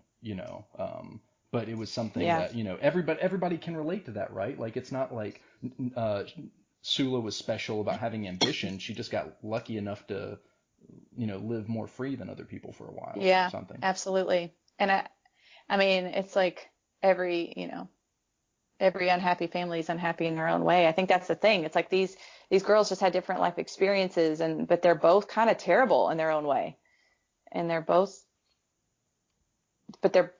different. Like they were just such opposites. So Sula's house was all of this, borders coming in and out, and it was pieced together. But Nell's house was, her Hyper mom perfect. was hyper perfect. Her mom was Yeah, so OCD. worried about social, like she was the daughter of a whore raised by her grandmother. She did so her mother just, I think, really wanted to throw off that identity, and she just was like the social, what is that woman's name? Emily Post. Like she just was so obsessed with everybody's manners and all of those things, and just as an overcompensation for where she came from, and that rubbed off. Nell learned to stay between the lines and not make a fuss, and Well, she pushed her imagination into ground. So. and I think she used Sula as I don't know the word I'm looking for right now, but it was like, okay, so Sula isn't like that, and we are so connected that means I'm not like that. But she never really took that identity on as her own. She never really incorporated it and learned from it. She went the opposite way, and Sula didn't. But it's like she thought she had all of that, but she never had it. It wasn't hers. It was Sula's. Well, and that's the is that what relationship. happens? Is that what happens with the end of the book and this whole? So Yeah, when Sula leaves, okay. So my understanding of the progression of events is like this. So Sula sleeps or has sex with Nell's husband. That breaks up the marriage. Sula and Nell are estranged. They don't talk then. And Nell begins having this strange optical phenomenon of seeing what I think she calls a ball of fur or something, like just kind of in the corner of her eye. Yeah. And later on in the book, somehow after Sula dies, in a kind of random way, somehow Nell kind of works through her grief or something, and then she has this optical phenomenon again, but the ball of fur explodes. Her eyes. Where is this? A soft ball. This is how it's described. A soft ball of fur broke and scattered like dandelion spores in the breeze. And which page is this on? It's on the last page, 174. I should just read it. This is Nell talking. All that time, I thought I was missing Jude. And then it goes back to the narrator voice. And the loss pressed down on her chest and came up in her throat. Quote, we was girls together, she said, as though explaining something. Oh, Lord Sula, she cried. Girl, girl, girl, girl, girl. It was a fine cry, long, loud and long, but it had no bottom and it had no top, just circles and circles of sorrow. Aw. So the interesting part about that scene right there is, did you guys notice them? My, that was echoing what I believe Eva said about the Deweys. That's interesting. And what the Deweys really represent in this story. Yeah, that I don't know if Wait, what you the guys. hell did the Deweys represent? Oh I my thought that was God. just for kicks. You thought it was what? I thought the Deweys were just for kicks. So I have no idea what the hell they represent. Nothing is ever for kicks in a I mean, book. that's the thing with this book that I'm just like, if ever I thought I could write a novel, this woman just killed it for me. Oh, Not that I believe ever me, did. I But know, it's, because I'm working on one now, and it's just so depressing. I Because I'm mean, like, I could never do this. the layers and layers of layers that at some point when you read it, like, this is not coincidence. Like, she meant to do this. She had enough awareness of like literature and the canon and everything that obviously she was a very smart woman. She taught at I don't know, some Princeton. very princess. Yeah. So but my God, it's like, I'm not even smart enough to figure out what she wrote, much less ever, Yeah, write try to do anything it. like this. And it's amazing to me that she This was is able only to her put this second together. novel. Really? Was it? I wondered Yeah. if this was like a primer for Beloved, because No. It's just, there's a only her lot of second. similar themes. So the Deweys are, we're not sure what race they are, right? So that's important. I think they have 3 different parents. They do have 3 different parents, but they all have this kind of ruddy appearance. Am I mistaken? I think that they all are my recollection, I could go back in, but is that they look really different from one another. But Yes, the but joke at is that the they blur end. together, kind of like, oh, and that other story where the 2 twins are interchangeable in 100 Years of Solitude. Yeah. What's They're interesting though, basically kids that Ava takes in, right? they are, and they're different Yeah. ages, and they all go to the first grade together. But the thing is, there's one that is like a certain color that One would was be, deeply black. and, And one and was one, light skinned with freckles, and one was half Red hair. Mexican with chocolate skin and black bangs. so their race is kind of interesting because like the one, it's like he was going to have troubles. Basically, he was going to have troubles being black because he was not black enough. Like he was going to get picked on. He wasn't going to have place. So he kind of melded with these other 3. But then, so by the end, they have this kind of almost, they just don't have a race identity. They are not part of the black community. They're not part of the white community. So I thought that was interesting. And the fact that all of the men are juvenile in this story, but particularly these characters never grow up. Not only are they physically short in their stature, but they're never emotionally mature, right? I kind of wonder if this is some sort of comment on the construction of race, right? Like, I mean, Well, of like kind of grouping a bunch of different people together as black people and being like kind of stamping a label of black people on them or something, of the 3 Deweys, right? I think it might be that because I think, there is no definitive like one thing means one thing. I think that when you look at these things, I think you have to realize that at times she probably understood that it was probably saying many, many stories about things like that. But the fact that it was brought up at this very last page, we was just girls together. We was girls together. Girl, girl, girl, girl, girl, like my, about these Deweys and how they never really grew up. And it's that process of growing up and individuation and all those things that happened or didn't happen. I think that's the kind of like the important part of this last line for Nell. Yeah, and Shadrach, so I think that I was just thinking about they don't grow up, but there's something about arrested development going on. I mean, Yeah. There's a bone that breaks, but it was just because he wasn't fed. It wasn't because he was being abused. You know what I mean? It was because of other hard things.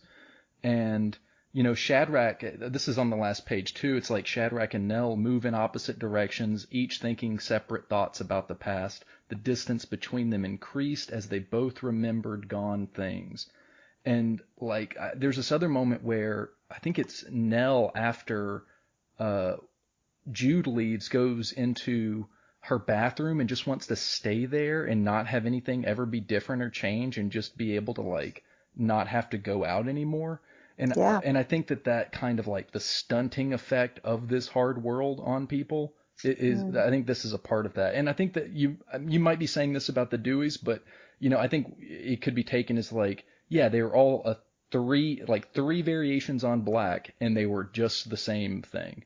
You know what I mean? Like they might as well be. They were just together. Like it didn't. Their race didn't matter. They were all black Deweys, and this is and then we followed them. Yeah, and I mean it's like a commentary on the black men in this novel. Like there's Boy, that's a juvenile name, right? There's Tar Baby, that's a juvenile name. But according to Tar Baby, Baby's a white guy actually. Yeah, Tar Baby is white. Said that he was a white guy. But he thinks there's controversy about it. They call him white to pick on him, but the idea is that he just has some white blood. Ava thinks he's white, all right? White. And yeah, right. And I wouldn't be surprised. I mean, I kind of suspect that that's actually what happened. Basically, it's like a guy. I mean, he's basically an alcoholic. He wants to drop out of the world. And this is kind of the place, he stays, he's a boarder at Ava's. This is where he goes to die, basically. Mm-hmm. And almost, as a magic through the power of suggestion, like people begin thinking that he's black.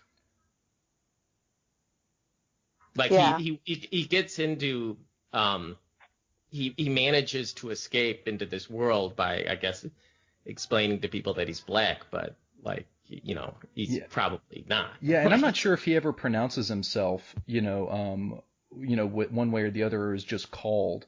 But I think there was a line that said, like, you find solitary white men, but not solitary black men, because it's just like too hard on. And so Shadrach is different from Tar Baby in that, the one is just doesn't eat and listens to music, and Shadrach, starts his National Suicide Day and goes to market, and like he's foul, but he's public and social. Yeah.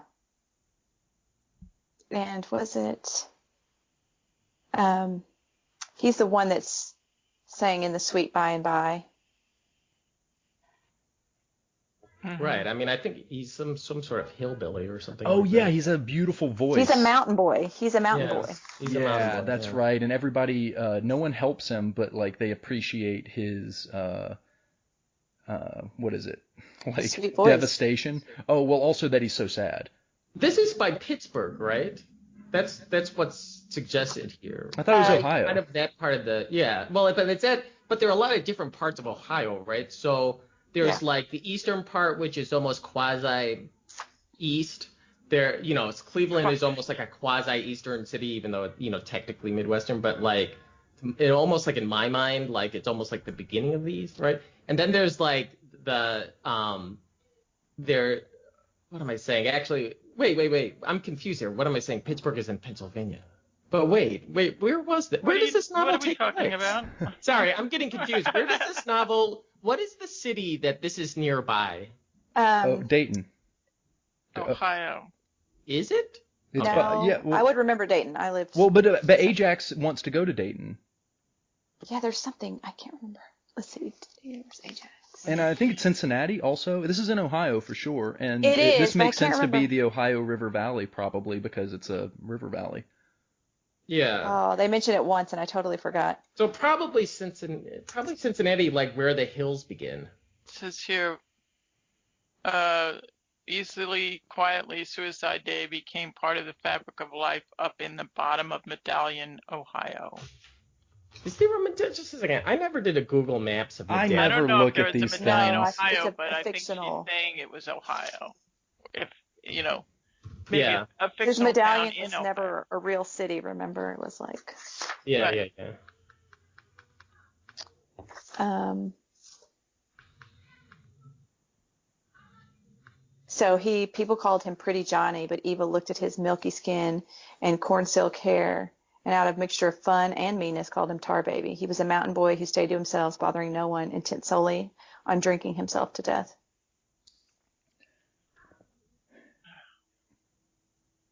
I mean, this might be near like, I'm looking at the geography of Ohio right now, and it might be more like in the southeast part of the country where it kind of becomes Appalachia. Southeast part of the state where it becomes Appalachia. Mm-hmm. In any event, sorry I'm going on this geographical tangent. Yeah. I'm really sorry. I feel so dumb that I just called Pittsburgh in Ohio, that I referred to Pittsburgh being in Ohio, but sorry. All right. No, but I We're live dumber in 'cause we Ohio. didn't It's point- like it's all the same over there. Like when you start driving around, it's like they are all very connected. Well, I lived in Westerville. Sorry, go ahead. Go ahead. No, go ahead. Oh, and I just wanted to maybe put this. So it seemed, I know Cesare dropped out, but I wanted to talk about maybe it seemed like there was an argument that we were into. I'm just trying to draw loose threads together because I realize that we're at 2 hours. So is there something that we want to get back to or something that we want to talk about and maybe haven't? Laura, maybe you've got something. You're low, Laura.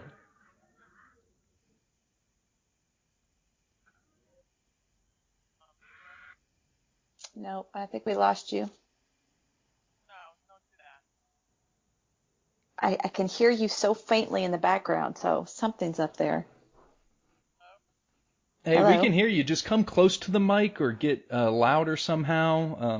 Maybe. No, Nope. It's just a little softer for some reason.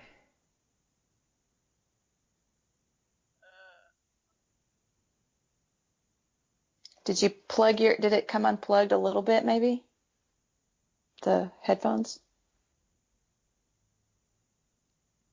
Oh, I can do change to Maybe you can change your mic. It Is looks that like. better? Oh, it was for 1 second and then it stopped. So I think the connection Hello. Yeah, good, Yep. good. Okay, so That's yeah, okay. I wanted to kick it to you, Laura, if you have something you want to go back to. I had a question that doesn't really have to do with anything. Okay. And that is how, this book came out in 1973, I think. How, and I'm going back to the nigger question, excuse my use of the word, but I don't have a problem using it in the context of the book because the writer used the word and she's African American. So my question is given today, for today's readers like us, how do you think that this goes over? I mean, putting aside that it's hard to get past the incredible beauty and intensity of her writing, but the way she talks about the Black experience after, we've gone through so much since then, and even now where we're in a very tense political world, I'm wondering how this book goes over with the current reader today. Well, I don't think that a lot of the people who might benefit from an empathetic view into another race's life are the readers. What I'm saying is I don't think that the Republicans base is got a big novel readership. Burn. Yeah, if we have a Trump supporter, you know what I mean? I kind of disagree with that. This is terrible. There's a lot of conservatives who read. Wait, that's not my argument. I'm talking about by and large, majority. I mean, the average American doesn't. So if we look at education as a metric of the parties, and we can see not a lot of education, not a lot of free time. It's not like supposed to be like a huge slam, because if you have to like work, like none of these characters probably that we read about would read a novel. They don't have time to do it. I get it. You know what I mean? Like It's also a luxury, but at the same time, these aren't the people that are like expanding their worldviews constantly. Yeah, but what I'm getting to is that the quality of not the quality, but the type of language that she's using to discuss Black people and to describe them. I mean, how would that, like using the word nigger, which everyone's sensitive about using, but she uses it freely, as she is certainly allowed to. But So- even so, I mean, wouldn't that? You see this all over hip hop, though. I mean, like, I think it's a pretty, I mean, to my mind, it reminds me a little bit of, Kendrick Lamar, because I think, you know, she's kind of being, I think what might be, she's suggesting a lot of really kind of touchy things about race and African American experience that that like could easily have been or might be interpreted as kind of airing dirty laundry. And my sense is that she's trying to do it almost like in a Straussian kind of way. I think that's really like my sense, for example, with kind of Kendrick Lamar. I think that's at least one of the reasons why Toni Morrison uses indirection and symbolism so much. I think that there's a lot of things in this book that if you kind of went out and just said it, like it would be kind of explosive. It might be even like taken in the wrong way by African Americans, right? Like the three Deweys, which seem to be some sort of like stunting metaphor or something like that, right? Like, you know, I obviously there's a lot of, I mean, to my mind, there is some sort of, you know, it's not really a book to tell white people you gotta, you know, be more sympathetic to black people. I mean, it could be that. Like, no, this isn't really a book for us in that way. Like, this is, you know, a primary experience. About self-development of black people, I think, is what she's primarily concerned about. I mean, she said in her interviews over and over again, you know, her biggest challenge was to try to write books that were specifically aimed for a black audience. And if you know, other people wanted to come in and read it too, they could read it. But, you know, the point here wasn't to have like an after school special for white people to learn how to empathize with black people. It was to, you know, address black people, right? Yeah, I agree with that. But what I can't help but find so interesting is that obviously this is about the black experience, but you know, this is also just about life experiences for people raised during this time, because it was a lot of dysfunction, and you can't have your feelings, and just I recommend my grandmother's, like my own family's Southern generation growing up in like hard, like I mean really like 19th century times, even though it was in the, you know, middle of the 20th century.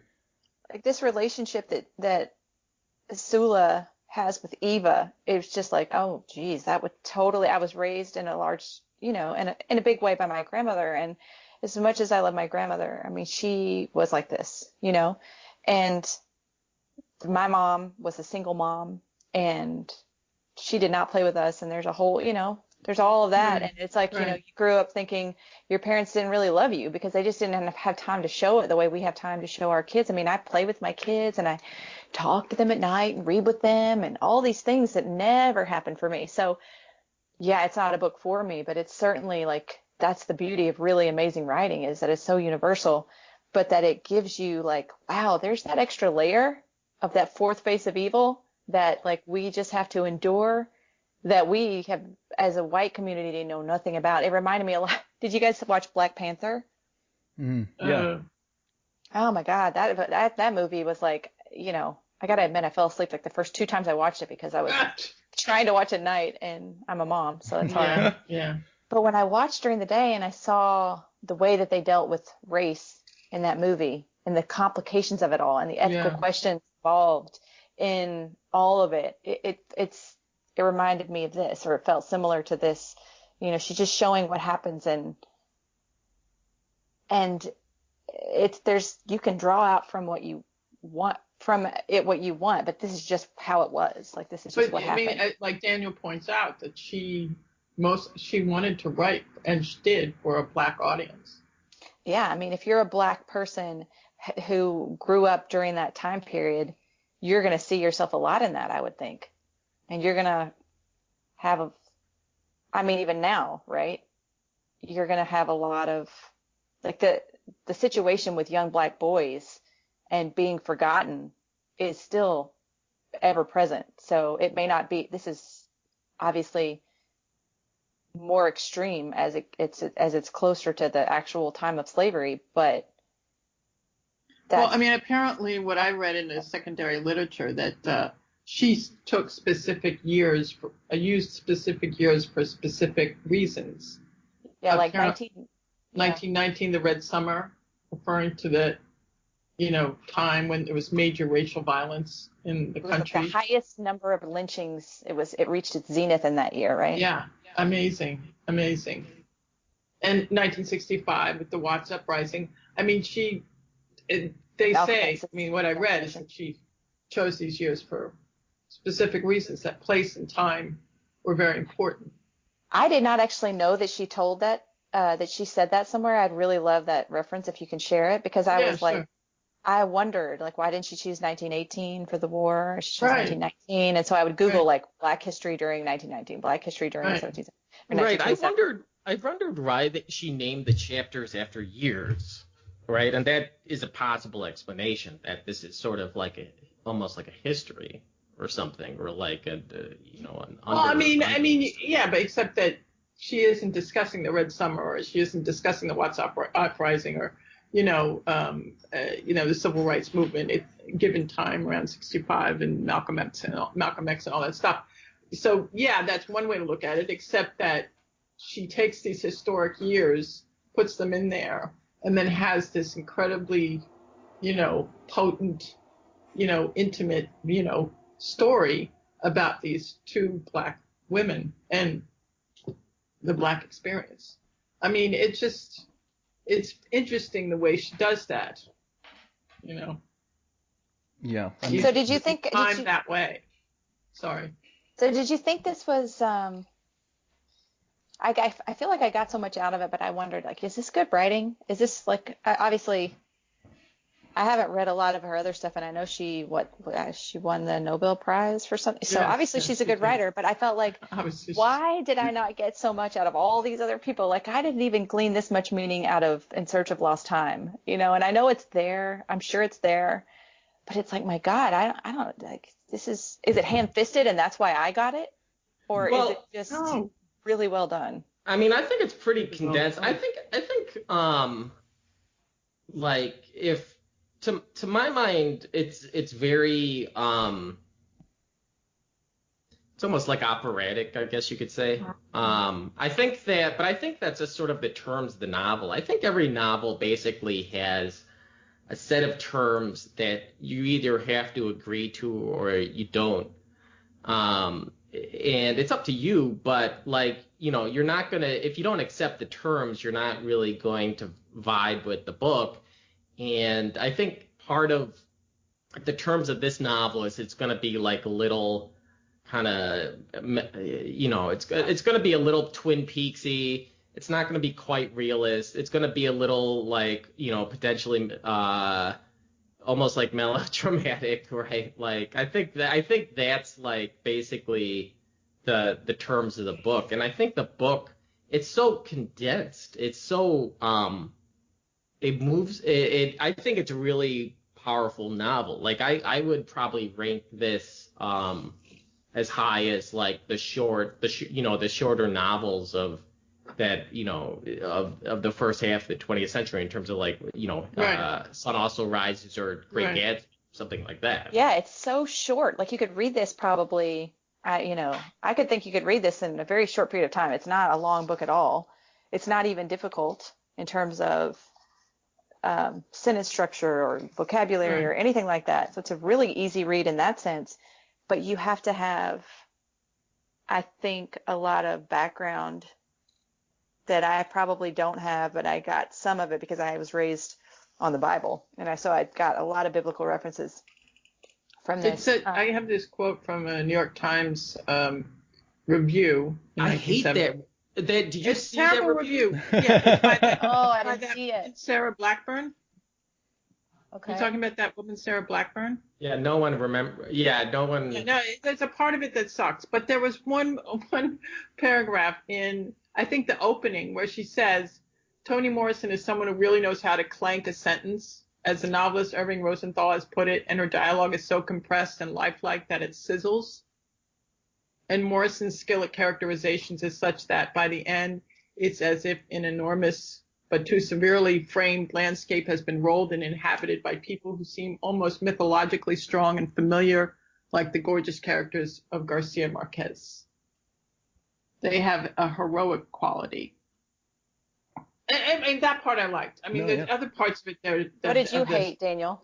I didn't even read this one. So it was just there's an attitude in that in that review that it's like, oh, you're writing about your little black corner of the world. Yeah. And you got to come out and write about, the wider world or something like that.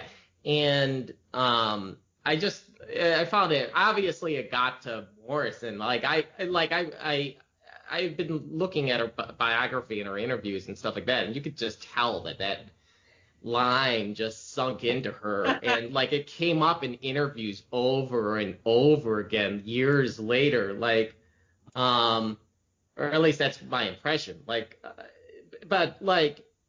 there were a lot of scathing letters to the editor knocking down this. Review. Yeah, I mean, I think that, to my mind, I never really trust. I think we're most blind to literature of the present age, to the point where I just generally I generally avoid reading new American fiction just because I feel like same. I feel the same way. Yeah, who we're going to be reading in 100 years is just going to be completely different than who we think is what is great literature today. And I mean, I feel like Sula, I don't think made a big impact on the world. I think that it was really more Song of Solomon that eventually did that. But I don't know. It's a good question of how the literary sweepstakes is going to turn out in 100 years. I mean, obviously the point of it is, isn't who wins the sweepstakes. It's are you having fun? Or are you learning? Are you enjoying yourself? But well, that's what made me think of it. Was I thought this reminded me a lot of Fahrenheit 451, which is obviously a famous book and it's great, but it's also for high school students.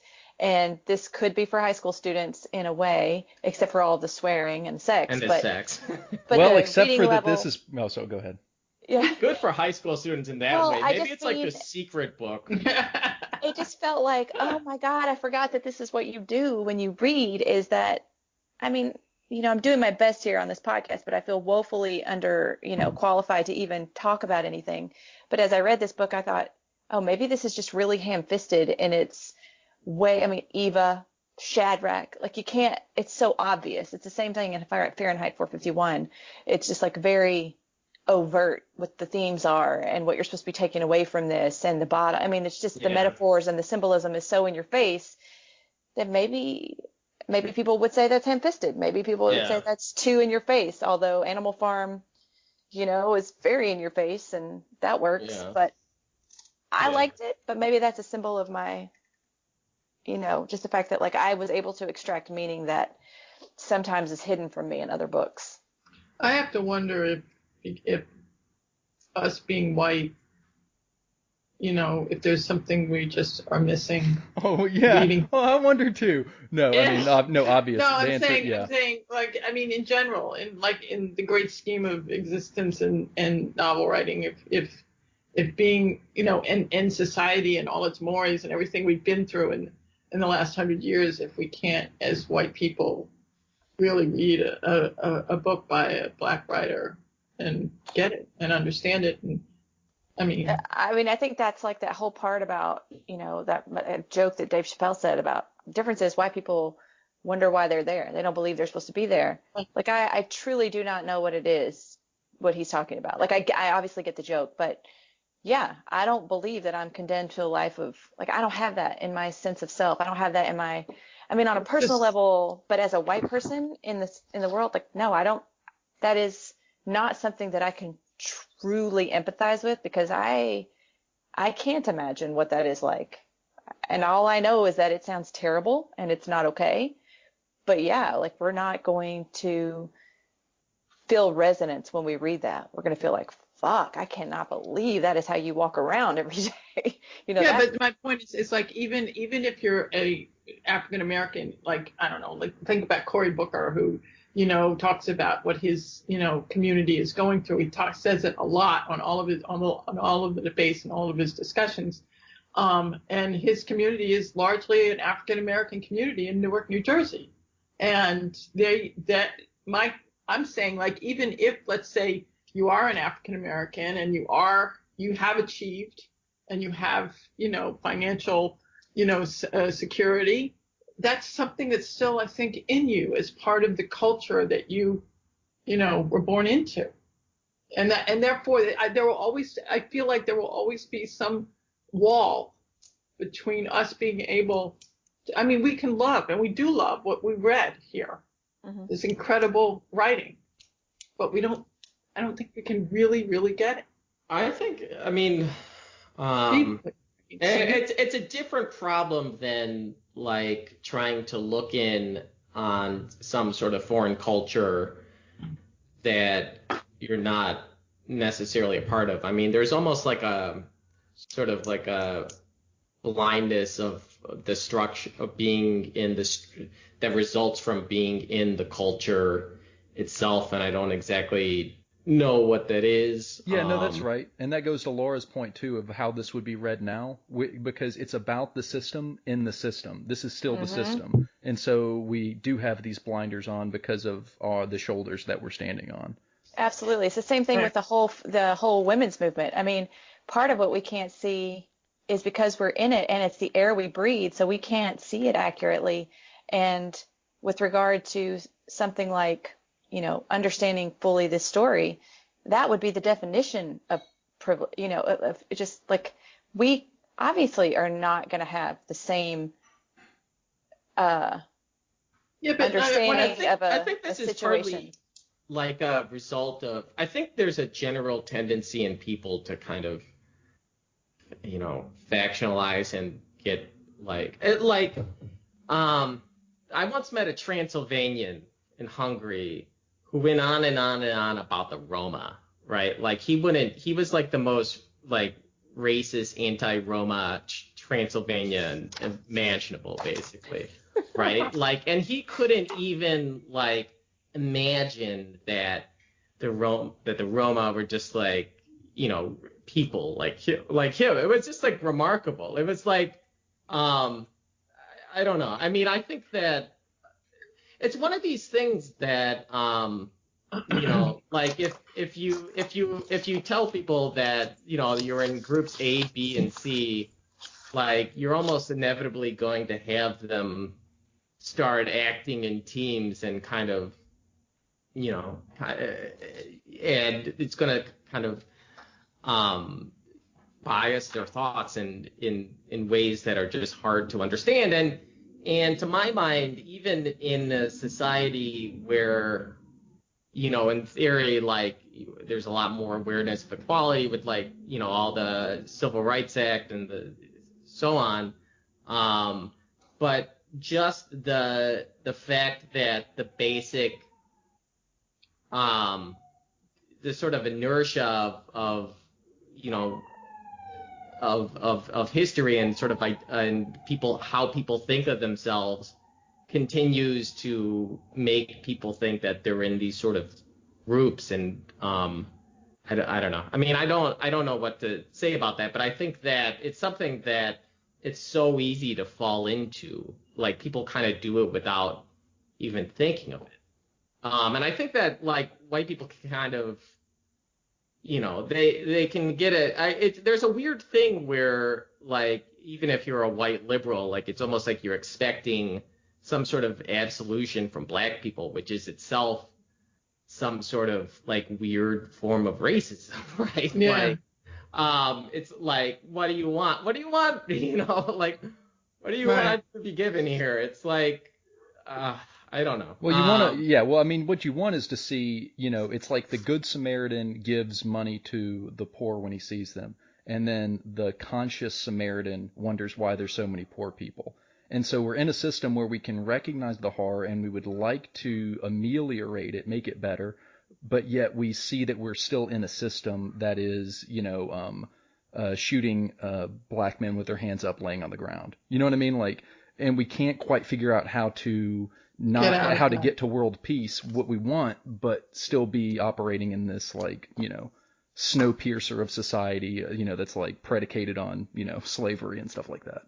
So, yeah. Well, the reason I bring this up is because I'm writing a novel now, and I'm working on a section where I'm writing about a black woman, and it's ironic because she lives in a neighborhood that is only, and this is in 1968, and that is only inhabited by black people. And I've been writing it, and I would show some of it to my daughter, and she'd go, "Mom, I don't know, Mom, I think you need to change the way you say that."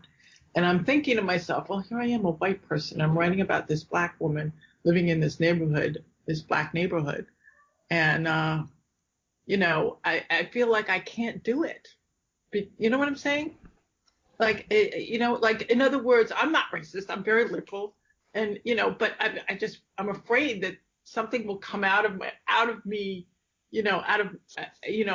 just out of me that, anyway, this is why I was bringing it up, that here is this incredible black writer, and here we are white reading this incredible black writer's but work. That's not, you know what though? I don't know. I don't really agree with that because like there's so many male authors that I think have done an amazing job of describing the female experience. I think there have been white people who have maybe not the best white women ever, the best stories ever, but like some book I just read that was, I forget what it was. It was about a black woman and a white woman who was, like, the black woman was her maid slave, and they were, God, I can't remember the name of the story. Anyways, by a white woman, and it's a good story. I mean, the writing is just not great because it's not great, but she does a very good job of getting the point of view. I don't think necessarily. I think that all depends. I don't think by virtue of the fact that you're white you can't do or say something. I think using the N-word is just one of those things where it's like, listen, you make the rules, I follow them. With regard to that word, that's how that goes for me. Right. But, no, I understand. I'm not going to use that word. No, but I'm not offended. I'm not offended like in the same way. So it's not. Yeah, no. It's just it's the way I operate. But yeah, I think you can if you're just like there's been plenty of black people who've written about the white experience. I think authentic experience is authentic experience. But I agree. But I'm just saying I think we're living in a time right now where this is very particularly potent. Yeah, I hate that too, though. At the same time. Yeah, I feel like true stuff, and I don't know, like, I can't speak to your thing, but this is just generally, Oprah Winfrey asked Cormac McCarthy why he doesn't write about more women, and he was like, well, I don't really understand them, and there is something, like, if I tried to write a female character, for example, I wouldn't have imagined 3 years ago that I would have, like, predatory gazes at 12 on me, you know what I mean? So I wouldn't have been able to authentically represent what was going on. But I think that whatever is genuine or whatever is true, or focusing on like a true person and like how they are, and maybe not trying to write about a historical black experience, but your friend, absolutely.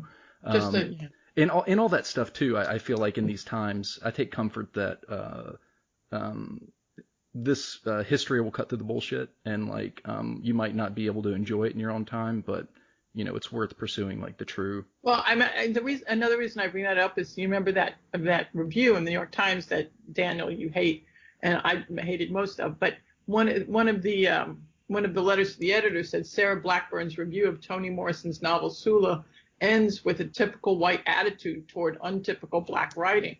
For a long time, white readers and critics have tried to dictate what black writing should be. Now, this was written in 1973. Okay, fine, so it's a long time ago. But it jumped out at me. I was like, "Ooh, I hope I'm not doing that." But I think I think this is kind of amazingly written in 1973. yeah, 72, 73, something like that. Obviously, there was James Baldwin, and there's Yes. a lot more than I know about. But I don't want to say it's ahead of its time, but it's still so prescient, right? It's still so Right.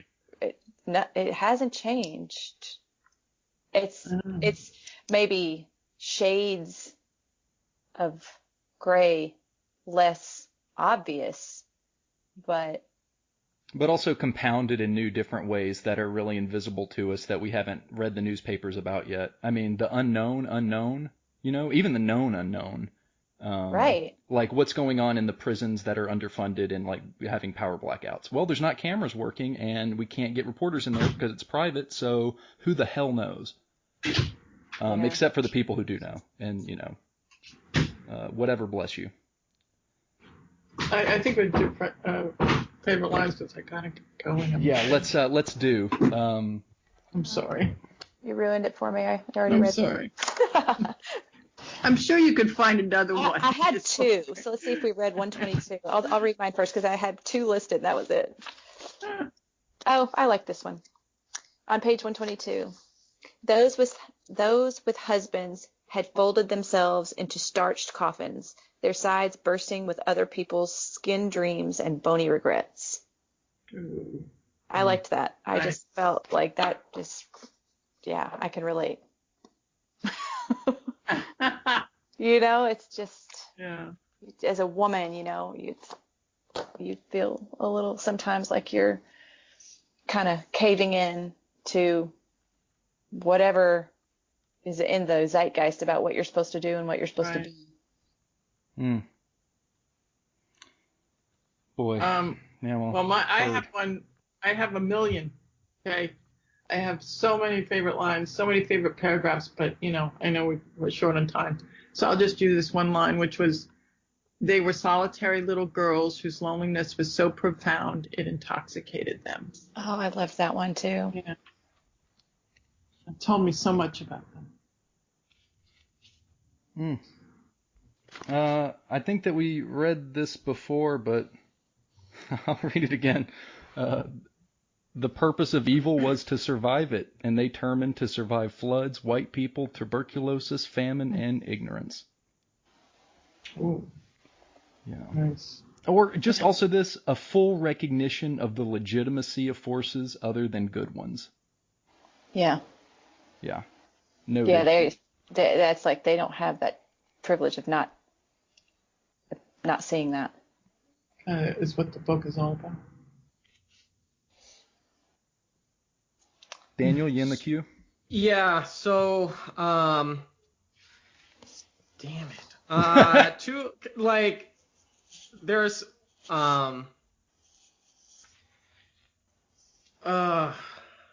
okay, I'll just read this. This is God damn it, you Shadrach. sound like you're suffering.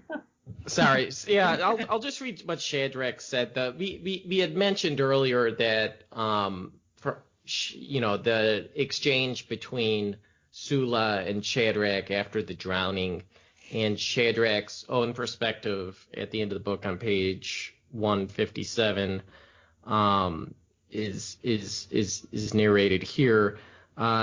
He said always, so she would not have to be afraid of the change. Actually, let me go back a little bit. So, he's talking about the tadpole. Mm-hmm. He's viewing a tadpole over her eye. That's what he views Sula's birthmark as being. But when he looked at her face, he had seen also the skull beneath, and thinking she saw it too, knew it was there and was afraid. She looks afraid in this moment, obviously, because she thinks that he witnessed her, killing this boy. He tried to think of something to say to comfort her, something to stop the hurt from spilling out of her eyes. So he had said always, so she would not have to be afraid of the change, i.e. death, I guess. The falling away of the skin, the drip and slide of blood, and the exposure of bone underneath. He had said always to convince her, assure her of permanency. Mm-hmm. This is like his flashback of the Right. of seeing his friend's head blown up in Right, that's his battle. fixation, right? Like he's thinking, he's like projecting into her sort Yeah. of that moment. That Wow. fear You must that be was on afraid her of the same face. thing. Yeah, you must be afraid of the same thing. I mean, in a way she is. I think there's some suggestion that, you know, she has a chaotic nature. She kind of, you know, has, she, in a sense, she did just encounter that same sort of chaos in the world that he encountered, right? Yeah. And the impermanence of herself, but, you know, yeah. I think she definitely feels like she doesn't have anything solid to tether to. Yeah, I couldn't find those quotes to go back to Cesare, but there was definitely something, maybe I can share it or whatever, but about that, yeah, like he was just gone suddenly, and all of a sudden she lost her center of self, and she said, you know, well, if there's nothing that I am normally, then I'll just be whatever I am right now to the fullest extent, and everybody else, good luck with finding that fullest extent of yourself too. But I can't be an identity or somebody to somebody. I've just got to be whatever right now. Wow. Yeah. All right. Cool. Well, yeah, guys, maybe we can talk in email, and we'll let everybody Yeah. All Okay, right, great thanks so talk. much. Really great and such a good book. Yeah, thanks so much. It's a great book. Thank you guys. go. All right. All right, Thanks. talk to you later. Take care, Thanks. everyone. Bye-bye. Bye now. Bye-bye.